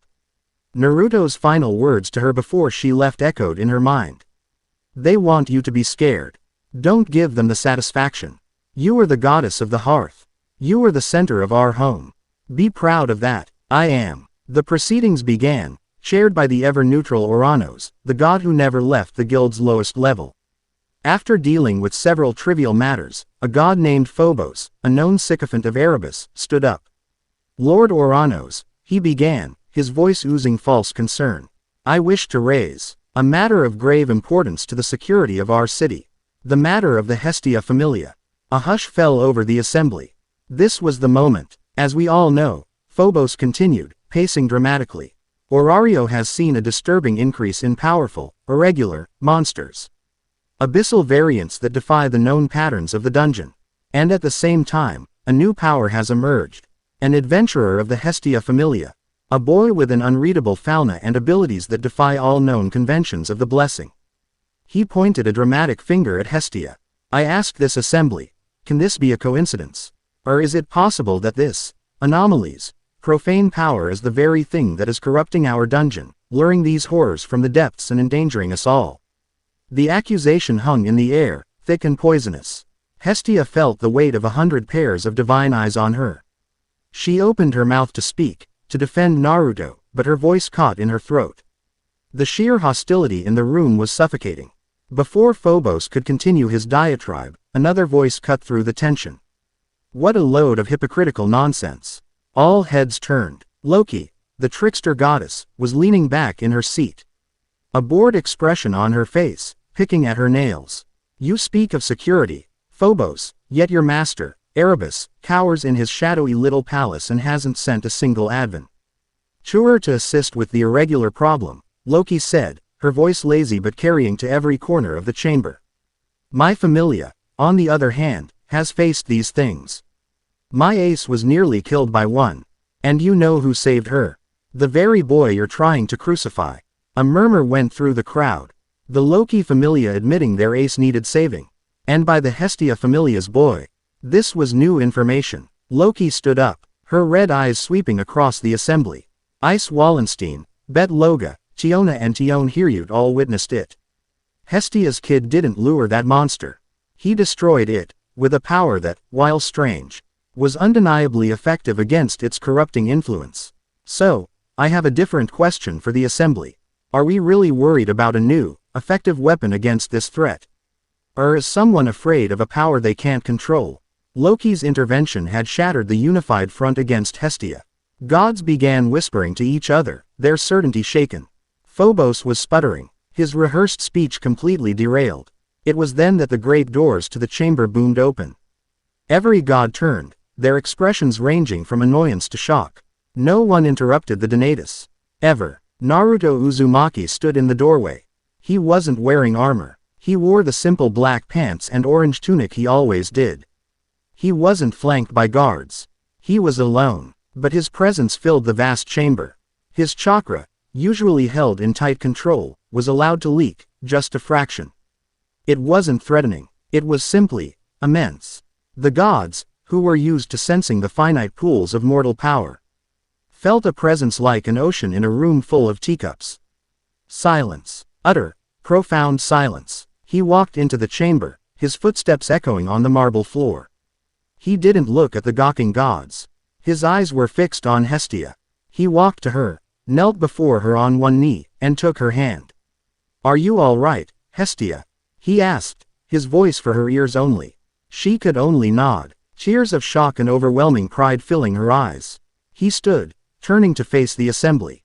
His blue eyes, calm and impossibly deep, swept over them. There was no fear in his gaze. No arrogance. Just an unshakable, unwavering confidence that bordered on absolute authority.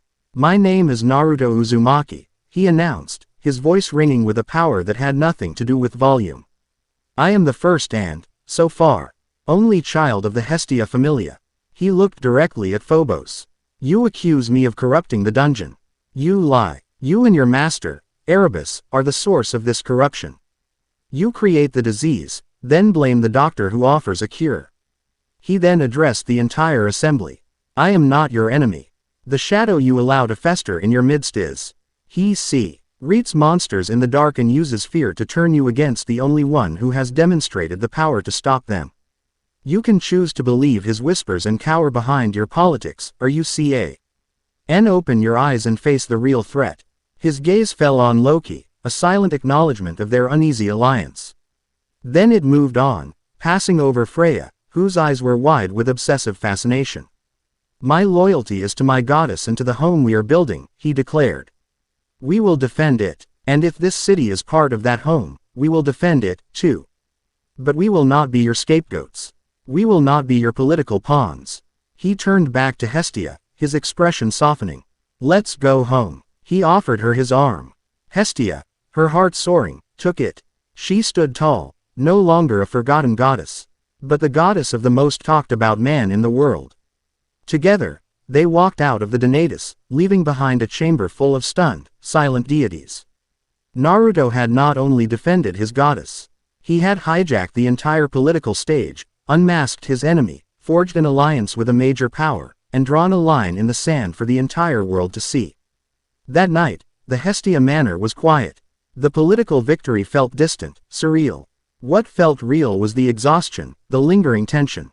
Hestia, her nerves finally frayed, was asleep, curled up on the mattress under a warm blanket.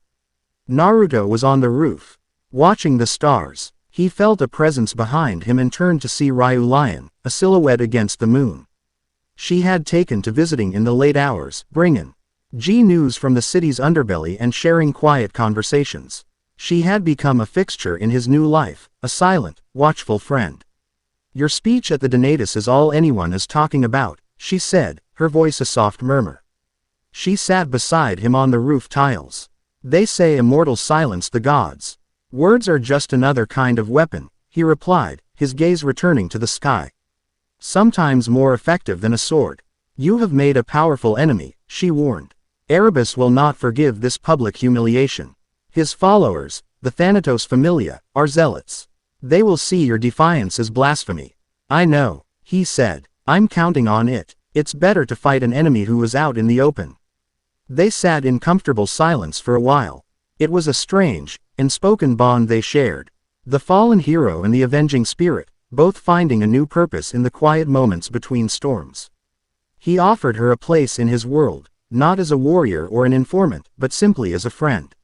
She, in turn, offered him her loyalty, a trust she hadn't given anyone since the destruction of her familia. Ryuu, he said, breaking the silence. That night in the alley, you said your home was the hostess. But what about before? You fought like a captain, not a waitress. She stiffened, the ghosts of her past rising. He didn't press. He just waited. I was part of the Astria Familia, she said at last. Her voice barely a whisper. We were a justice familia. We hunted down the dark guilds, until one of them hunted us. They trapped us. I was the only one who survived. Her voice broke on the last word.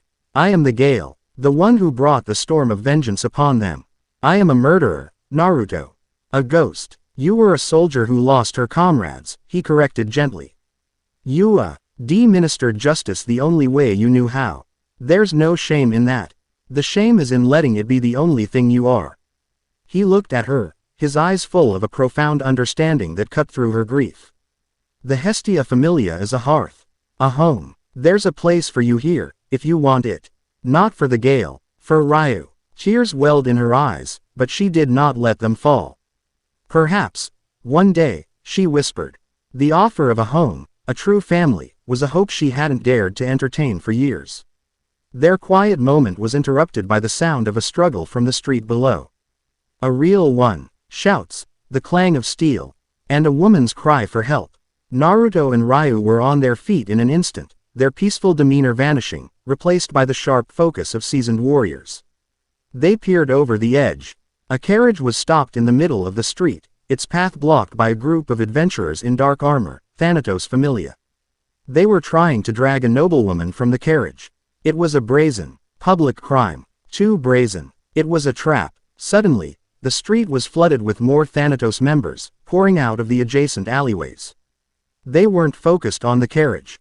They were surrounding the Hestia Familia manor. At the same time, from the opposite direction, a massive monster, an infant dragon, came charging down the street. Its eyes glowed with the same sickly purple as the abyssal minotaur. It was a coordinated assault. A distraction, a siege, and a monster attack, all at once. Erebus hadn't just taken the humiliation, he had responded with overwhelming, chaotic force. A zealous voice bellowed from the street. Behold, Orario, the heretic's corruption made manifest. He calls the beasts of the dungeon into our very streets. Lysoun, the Palom captain, stood on a rooftop opposite them, a long, wicked-looking scythe in his hands. He was pointing at Naruto. It was a masterstroke of manipulation. They were creating a massive, public crisis and placing Naruto at the center of it. Not as a hero, but as the cause. The sanction they failed to get at the Donatus, they would now force through trial by fire. He's turned the city against you, Ryuu said, her hand already on the hilt of a new, slender blade she wore at her hip. Naruto looked at the chaos below. The screaming civilians, the advancing zealots, the roaring dragon. He looked at Ryuu, her face set in a grim, ready line. He thought of Hestia, sleeping inside, and Ice, who had put her own neck on the line for him. They wanted to frame him. They wanted to make him a villain. He felt a slow, cold anger build within him. He had tried politics. He had tried words. They had responded with this. All right, he said, his voice dangerously quiet. No more games. He turned to Ryuu. Hold the line here. Protect the house. Protect Hestia. Don't let a single one of them get past you. And you? She asked, her eyes wide with alarm as he stepped onto the ledge of the roof. I'm going to end this. And with that, he leapt into the heart of the chaos below. Chapter 4 End. Chapter 5. Echoes of the Abyss. The fall was a silent promise of violence. Naruto descended from the roof not like a man, but like a hawk striking from the heavens. He landed in the center of the chaotic street, his impact cratering the cobblestones in a spiderweb of cracks. The sheer force of his arrival sent a shockwave of dust and air outwards, momentarily pushing back the encroaching Thanatos Familia members and drawing the immediate, furious attention of the infant dragon.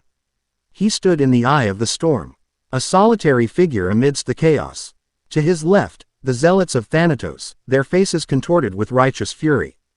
To his right, the corrupted dragon, its scales shimmering with a nauseating purple light, its maw dripping with shadowy saliva. All around them, civilians screamed and scrambled for safety. This was Erebus's stage, and Naruto was the unwilling star. See, Lysoun shrieked from his rooftop perch, his voice magically amplified to carry across the district. The beast answers his call. The heretic summons his own. For the good of Orario, he must be purged. The Thanatos members, their faith absolute, charged. They were a wave of black armor and sharpened steel, a tide of fanaticism meant to drown him. Naruto didn't spare them a glance. His eyes were locked on the infant dragon. This was the true threat. This was the source of the public panic Erebus was exploiting. He had to deal with it, and he had to do it quickly and decisively. As the first wave of zealots closed in, he clapped his hands together. Shadow Clone Jutsu. An explosion of smoke erupted around him. Not 10 clones. Not 20. 100. 100 identical blonde figures flooded the street, a veritable army appearing from thin air. The charging Thanatos members skidded to a halt, their confident advance breaking into a confused, hesitant mess. Deal with the small fry, Naruto ordered his army, his voice cutting through the din. The big one is mine.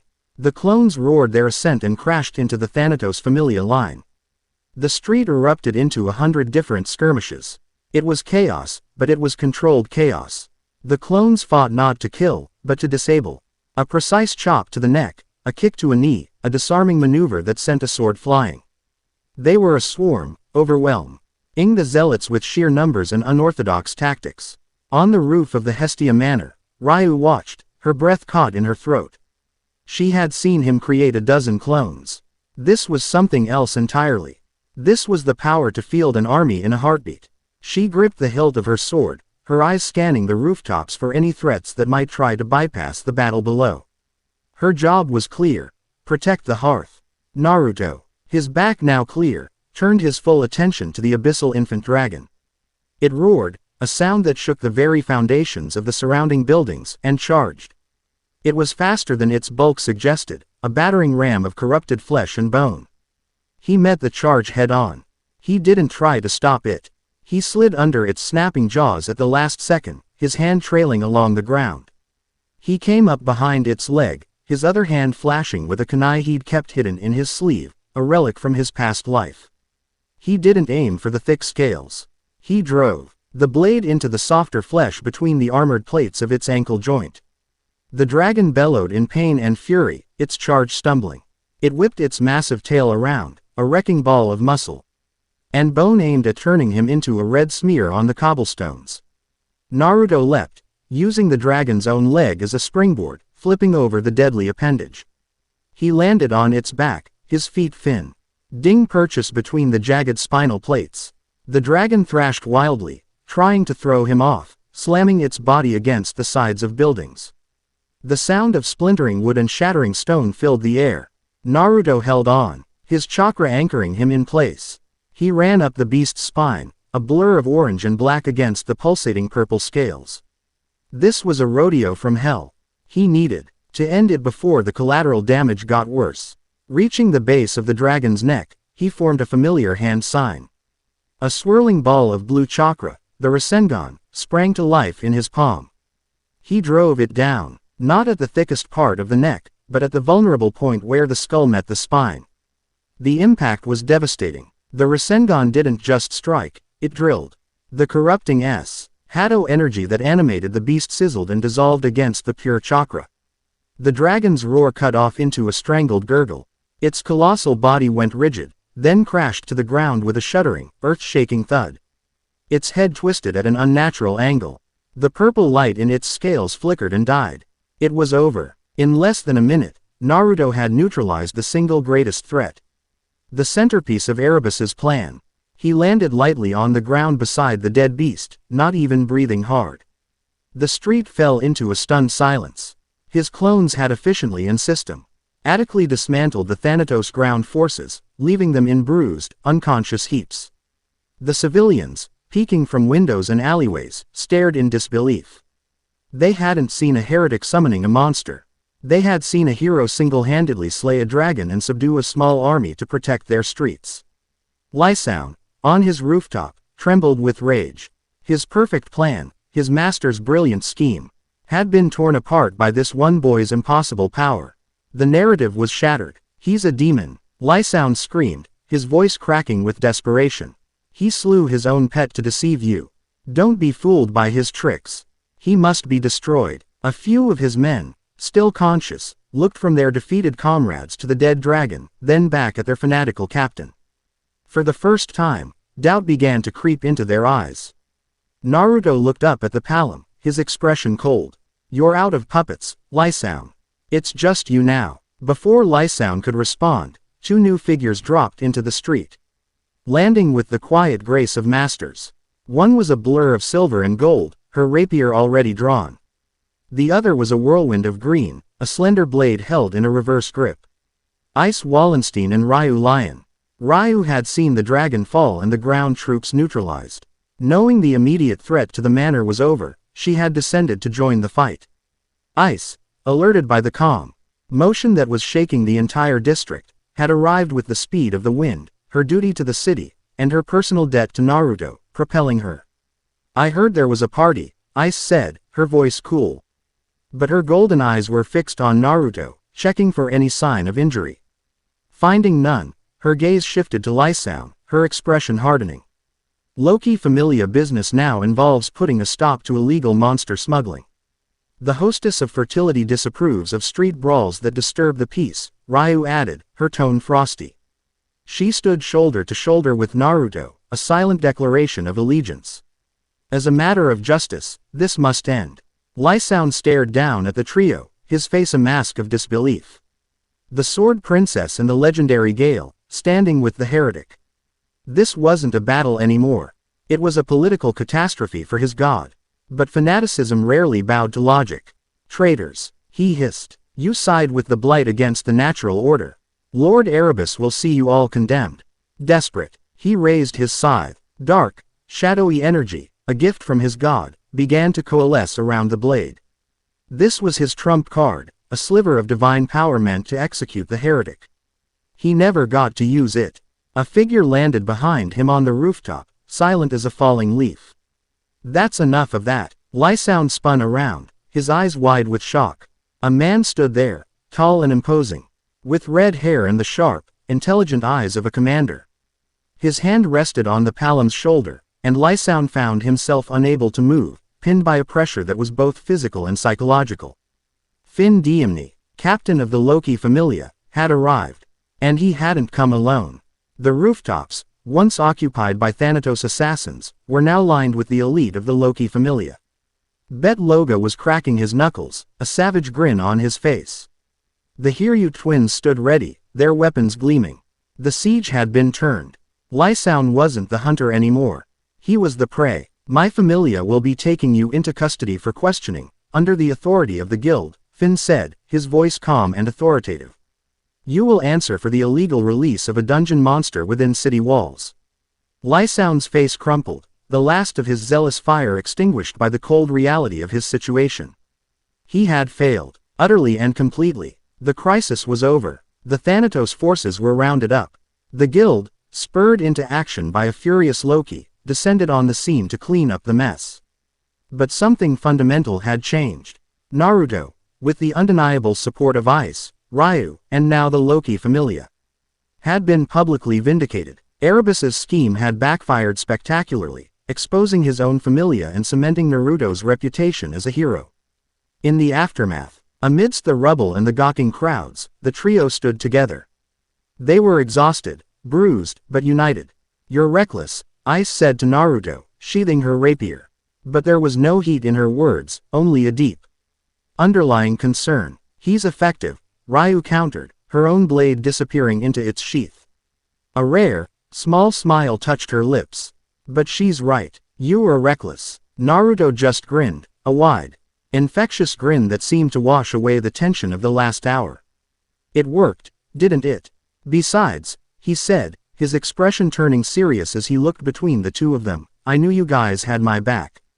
The words hung in the air, a simple, profound truth. He hadn't fought alone. He had trusted them to be there, and they had come. This wasn't a leader and his followers. This was a unit, forged in battle, bound by mutual respect and a fierce, protective loyalty. The simmering feelings that had been growing, Ice's fascination and gratitude, Ryu's burgeoning hope and trust, crystallized in that moment. They were part of his world, and he was part of theirs. Just then, Hestia came running out of the now secured manor, her face pale with worry. She launched herself at Naruto, checking him over for injuries with frantic hands. Naruto, are you hurt? I heard the dragon, I heard the fighting. He caught her hands, his grip firm and reassuring. I'm fine, Hestia, we're all fine, it's over. She looked from his steady gaze to Ice and Ryuu standing at his side, a united front.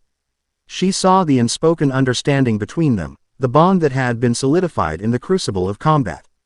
A pang of something, jealousy, insecurity, pricked at her heart, but she quickly pushed it down. They had come for him. They had fought for him, for their home. They were family. Her dream of a familia bound by warmth and love was coming true, just not in the way she had ever imagined. She took a deep breath, her expression shifting from worried goddess to proud matriarch. All right, she declared, her voice firm. Everyone inside, you all look exhausted. I'm making tea, and someone is going to tell me exactly what happened. The interrogation of Lysound and his men yielded everything. Under the combined pressure of Finn's sharp intellect and a very angry Loki, they confessed the entire plot.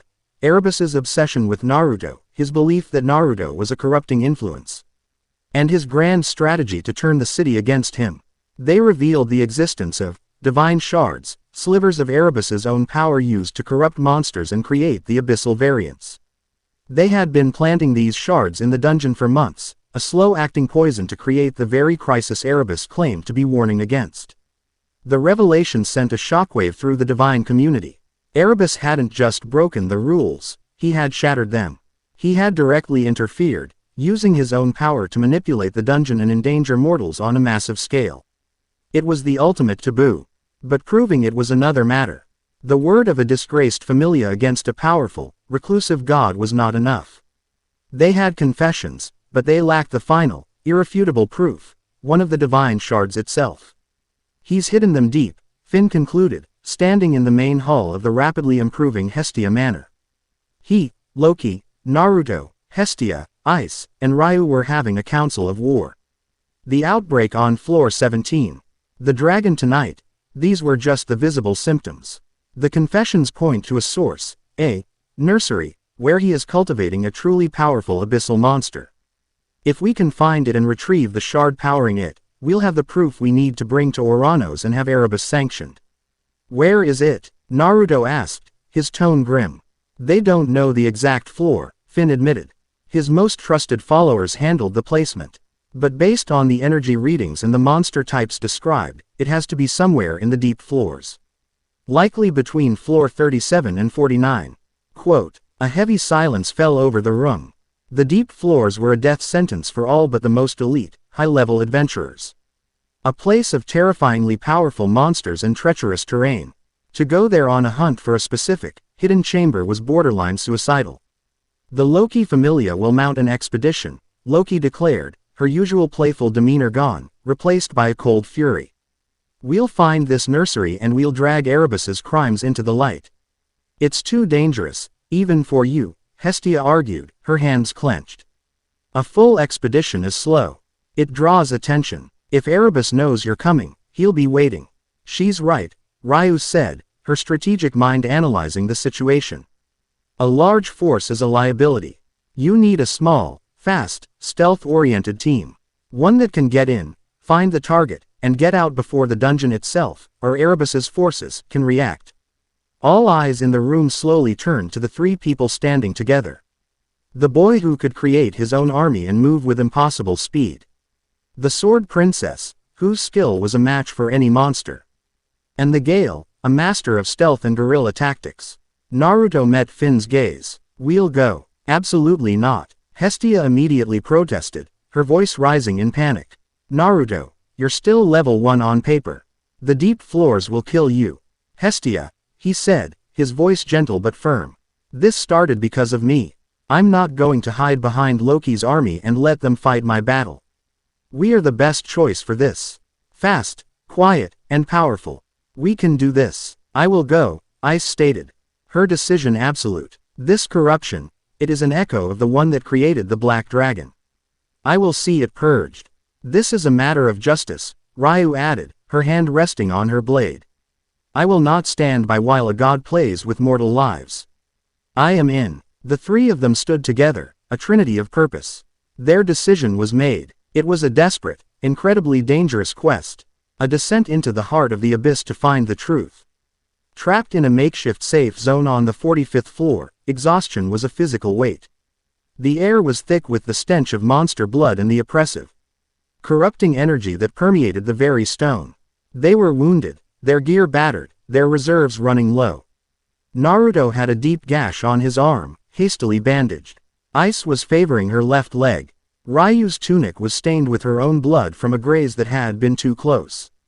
They had found it, the nursery, a vast, pulsating cavern where a creature of nightmare was gestating.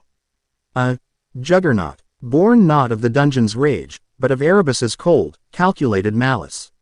It was being fed by a massive, crystalline shard of pure shadow, a chunk of the god's frozen will. And, of course, it had been guarded, not by monsters, but by the elite of the Thanatos Familia, Lysound's personal guard, who had not been present at the street battle. They had been waiting, and they were not normal. Their eyes glowed with the same purple light as the abyssal monsters. Erebus had granted them a portion of his power, turning them into monstrously strong, semi-divine zealots. The battle had been brutal. A desperate, 3-on-5 struggle in the dark, where their opponents regenerated from wounds and fought with the unholy fervor of the truly damned. They had won, but the cost was high. Now, huddled together behind a wall of rock Naruto had created with a low-level Earth-style jutsu, they took a moment to breathe. His power, it's in them, Ice gasped, pressing a healing potion to her leg. It makes them stronger. They fight without fear of death, because they believe they are already martyrs, Ryuu observed, her voice strained as she stitched the gash on Naruto's arm with a practiced, steady hand. Naruto grunted as she pulled the thread tight. Thanks. He looked at the two of them, at their bruised, bloody, and utterly determined faces. They had followed him into hell without a moment's hesitation. His heart ached with a fierce, protective love for them both. "We can't fight the thing and his fanatics at the same time," he said, his mind already working on a strategy. "We need to separate them." They were no longer just allies. In the shared struggle, the life or death reliance on one another, their bond had transcended friendship. In the quiet moments between battles, they had shared rations, stood watch for one another, and tended to each other's wounds. The quiet admiration had deepened into something raw and real. It wasn't a harem built on charm or mechanics. It was a family forged in the darkest pit of the world. The leader of the Zealots, a hulking brute named Jiren, appeared at the entrance to their makeshift shelter. His eyes glowed with divine shadow, a twisted grin on his face. "The heretic and his harlots," he boomed. "Your journey ends here. Lord Erebus has decreed your erasure." Naruto, Ice, and Ryuu shared a look. There was no fear. There was only resolve. They rose as one, taking their fighting stances. "You talk too much," Naruto said, a Rasengan already forming in his hand. The battle that followed was not one of skill, but of pure will. They were wounded and tired, fighting against fanatics empowered by a malevolent god. It was in this desperate struggle that they finally learned the full truth. In a final, suicidal charge, Jiren managed to land a blow on Naruto, but not before Ice ran him through with her rapier and Ryuu severed the tendons in his legs. As he lay dying, the divine energy leaving him, his eyes cleared for a moment. "He promised us a world of order, a world without chaos." Jiren choked out, blood bubbling from his lips. He said the boy was the source of it all, the catalyst for the end times. To preserve the great game, he had to be removed. With his dying breath, he confirmed it all. Erebus's name, his motive, his goal. They had their final proof. Exhausted but victorious, they stared at the pulsating shard in the center of the cavern, and the monstrous form gestating within it. Their mission was almost over. They had the truth. Now, they just had to survive long enough to bring it to the surface. Chapter 5 End. Chapter 6. The Unmasking of Shadows. The ascent was a grim, silent testament to their will. They moved through the deep floors not as conquerors, but as survivors. The massive, pulsating shard of Erebus's divine power was wrapped in layers of Naruto's own jacket, the corrupting energy it radiated feeling like a cold weight against his back. It was their proof, their smoking gun, and it seemed to draw the dungeon's native horrors to them like moths to a poisoned flame. They didn't stop. They didn't rest. They moved with a desperate, relentless urgency. Naruto's clones, fewer in number now due to his dwindling chakra, scouted ahead, clearing paths and creating diversions. Ice, a silent sentinel of golden hair and silver steel, guarded their flank. Her rapier a blur that dispatched any creature that broke through the cordon. Ryuu, a phantom of the shadows, took the rear, her twin blades eliminating threats from behind with a lethal whisper quiet efficiency that was both terrifying and beautiful. They were a single entity, a three-headed predator moving up through the strata of hell. They communicated not with words, but with glances, with shifts in posture. With the shared instinct of warriors who had bled together. When Naruto stumbled from exhaustion, Ice was there to steady him. When a lucky strike got past Ryu's guard, Naruto's hand was there to haul her clear. When Ice's leg threatened to give out, Ryuu was at her side, offering a shoulder to lean on for a precious few seconds. Their love, forged in the abyss, was not one of soft words and gentle caresses. It was a thing of shared hardship, absolute trust, and the fierce, unspoken promise to get each other home alive. It was in the way Naruto would deliberately take a hit meant for one of them, trusting his immense vitality to absorb the blow. It was in the way Ice would position herself to intercept a threat she knew Ryuu couldn't reach in time. As in the way Ryuu would share the last of her water with them, her own thirst secondary to their survival. When they finally broke through to the 18th floor, the safe zone, they were a ragged, blood-soaked mess. The adventurers gathered in the provisional town of Rivera stared in stunned silence. The Sword Princess, the legendary Gale, and the city's infamous anomaly looked as if they had lawed their way out of the world's deepest grave. They didn't stop for aid. They didn't stop for rest. Naruto, carrying the damning evidence, led the charge towards the surface. They had a war to win. Their arrival in Orario was like a thunderclap. They bypassed the guild's main floor, stained and grim, and marched directly to the office of Fin Diemny. Loki and Hestia were already there, a frantic, anxious energy filling the room. The moment Hestia saw Naruto, bloodied but alive, she let out a sob of pure relief, running to him and throwing her arms around his waist, heedless of the grime and the dark. Corrupting energy still clinging to him. "You're back," she whispered into his chest, her entire body trembling. "You're all back." Naruto held her for a moment, a brief island of calm in the storm. "We're back," he confirmed. "And we have it." He unwrapped the shard and placed it on Fin's table. The room grew cold. The shard, a jagged piece of solidified night, pulsed with a malevolent, divine energy that was unmistakable. It was pure, undeniable proof. Loki's eyes narrowed, her playful demeanor gone, replaced by the cold fury of a predator whose territory had been invaded. "He's finished," the trickster goddess hissed. "He didn't just break the rules. He took a sledgehammer to them." Fin Diemny looked at the shard, then at the exhausted faces of Naruto, Ice, and Ryuu. His sharp, strategic mind was already 5 steps ahead. "This changes everything. This is no longer a matter of sanctions. This is a matter of open conflict. Erebus knows you have this. He knows you survived. He will not wait for us to present this to Oranos. He will act." As if on cue, the city's warning bells began to toll. Not the single, steady peal of a monster break from the dungeon, but the chaotic, frantic clang of an internal threat. A civil emergency. A flustered member of the Ganesha Familia burst into the room. "Captain Fin, it's the Thanatos Familia. They've sealed off the area around their headquarters and are openly attacking adventurers and guild staff who approach. It's a coup." Fin's expression was grim, but not surprised. He's making his move. He's trying to plunge the city into chaos to bury the truth. "It's more than that," Naruto said, his gaze distant, his sensory abilities stretching out across the city. "This isn't a defensive move. It's an all-out assault. They're not just fortifying. They're advancing. Their targets. Babel Tower. The guild. He's trying to decapitate the city's leadership and seize control." "He's insane," Hestia breathed, her face pale. "He's cornered," Loki corrected, a savage grin spreading across her face. "And a cornered god is the most dangerous beast of all. Well, this is what we're good at. Fin, mobilize everyone. Full war footing. This city belongs to us. Not some shadow-lurking coward." "Already on it," Fin said, already issuing orders through a magical communication device. "Ganesha, Hephaestus, Mayak, Takemikazuki. I'm calling in every favor we have. The coalition is being formed." The room became a whirlwind of activity, a command center for a war that had just been declared. Hestia, her fear replaced by a fierce, protective resolve, began coordinating with the smaller familias, her knowledge of their strengths and weaknesses proving invaluable. Loki took command of the overarching military strategy, her mind a razor-sharp weapon of tactics and deception. Fin organized the Loki Familia's elite forces, preparing for the main assault. And in the center of it all stood Naruto, Ice, and Ryuu. They were no longer just adventurers. They were the tip of the spear.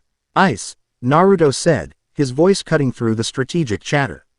She looked at him, her golden eyes trusting, ready. "You're with me. We're going to lead the frontal assault.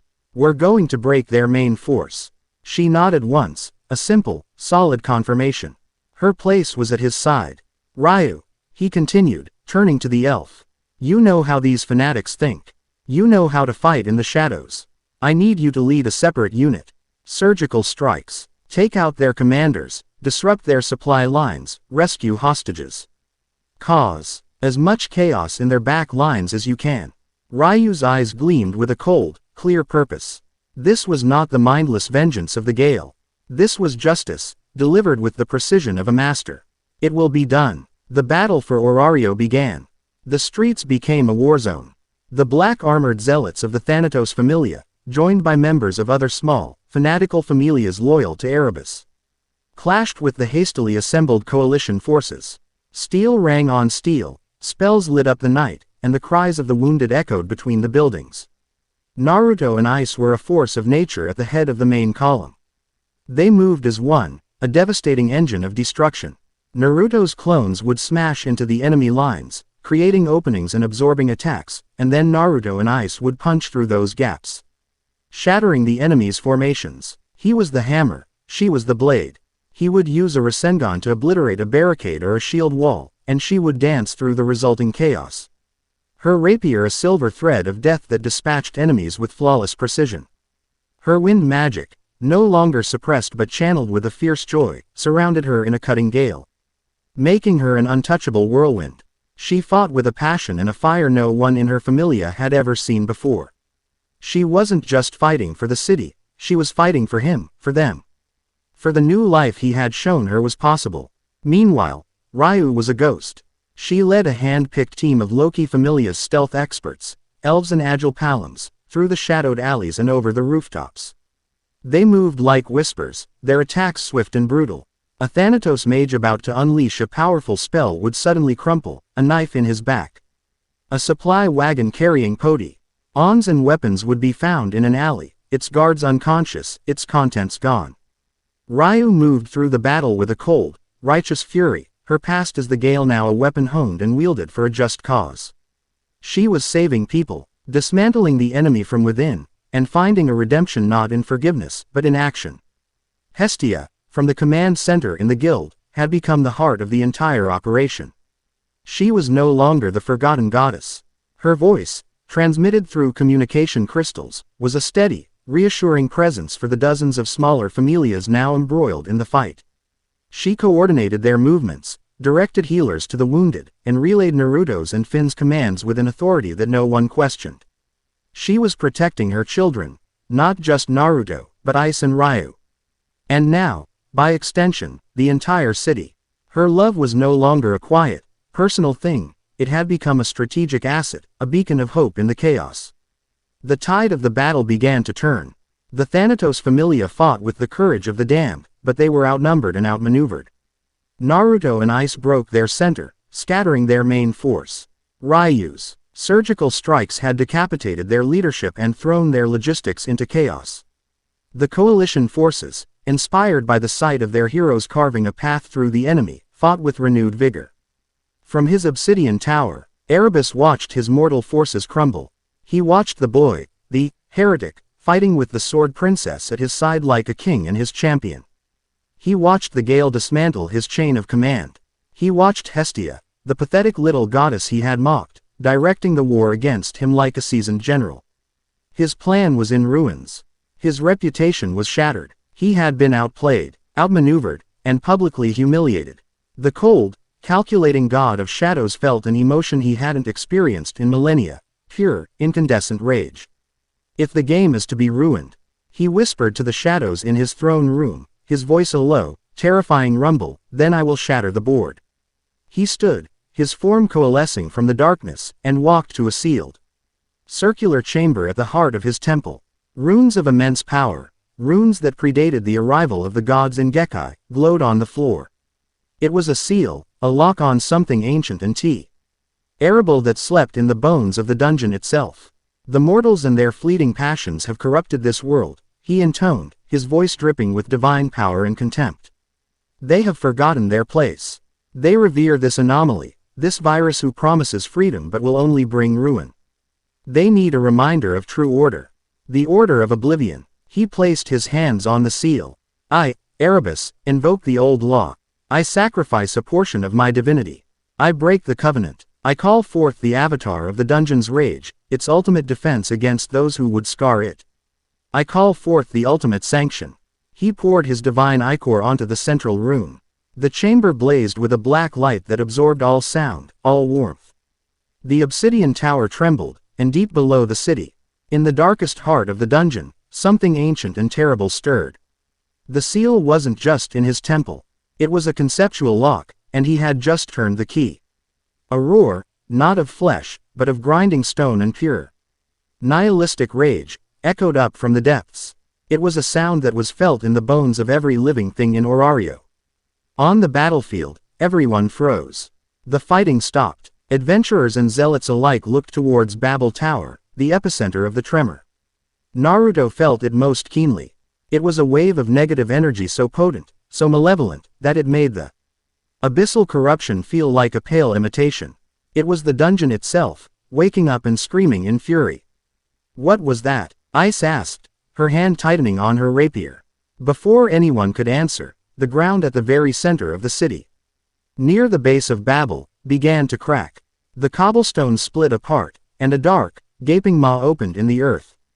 It was not a sinkhole. It was being clawed open from below. A colossal, armored hand, fashioned from the same indestructible black metal as the deep floor monster drops, punched through the surface. Then another. A creature of nightmare began to haul itself out of the depths. It was a juggernaut, but it was wrong. The juggernauts spoken of in legend were born of the dungeon's rage against those who destroyed it too quickly. They were mindless engines of destruction. This one was different. Its form, while monstrous and covered in jagged black armor, was infused with the same sickly purple, shadowy energy as Erebus's other creations. Its eyes weren't the mindless red of a typical juggernaut. They were glowing pits of cold, intelligent malice. Its singular purpose was visible in its gaze as its head cleared the surface and its burning eyes scanned the city, instantly locking onto Naruto. This was not a random spawn. This was an assassination, delivered by a divine tier monster. An abyssal juggernaut, born of the dungeon's rage and guided by a god's hatred. It towered over the surrounding buildings, a colossus of oblivion.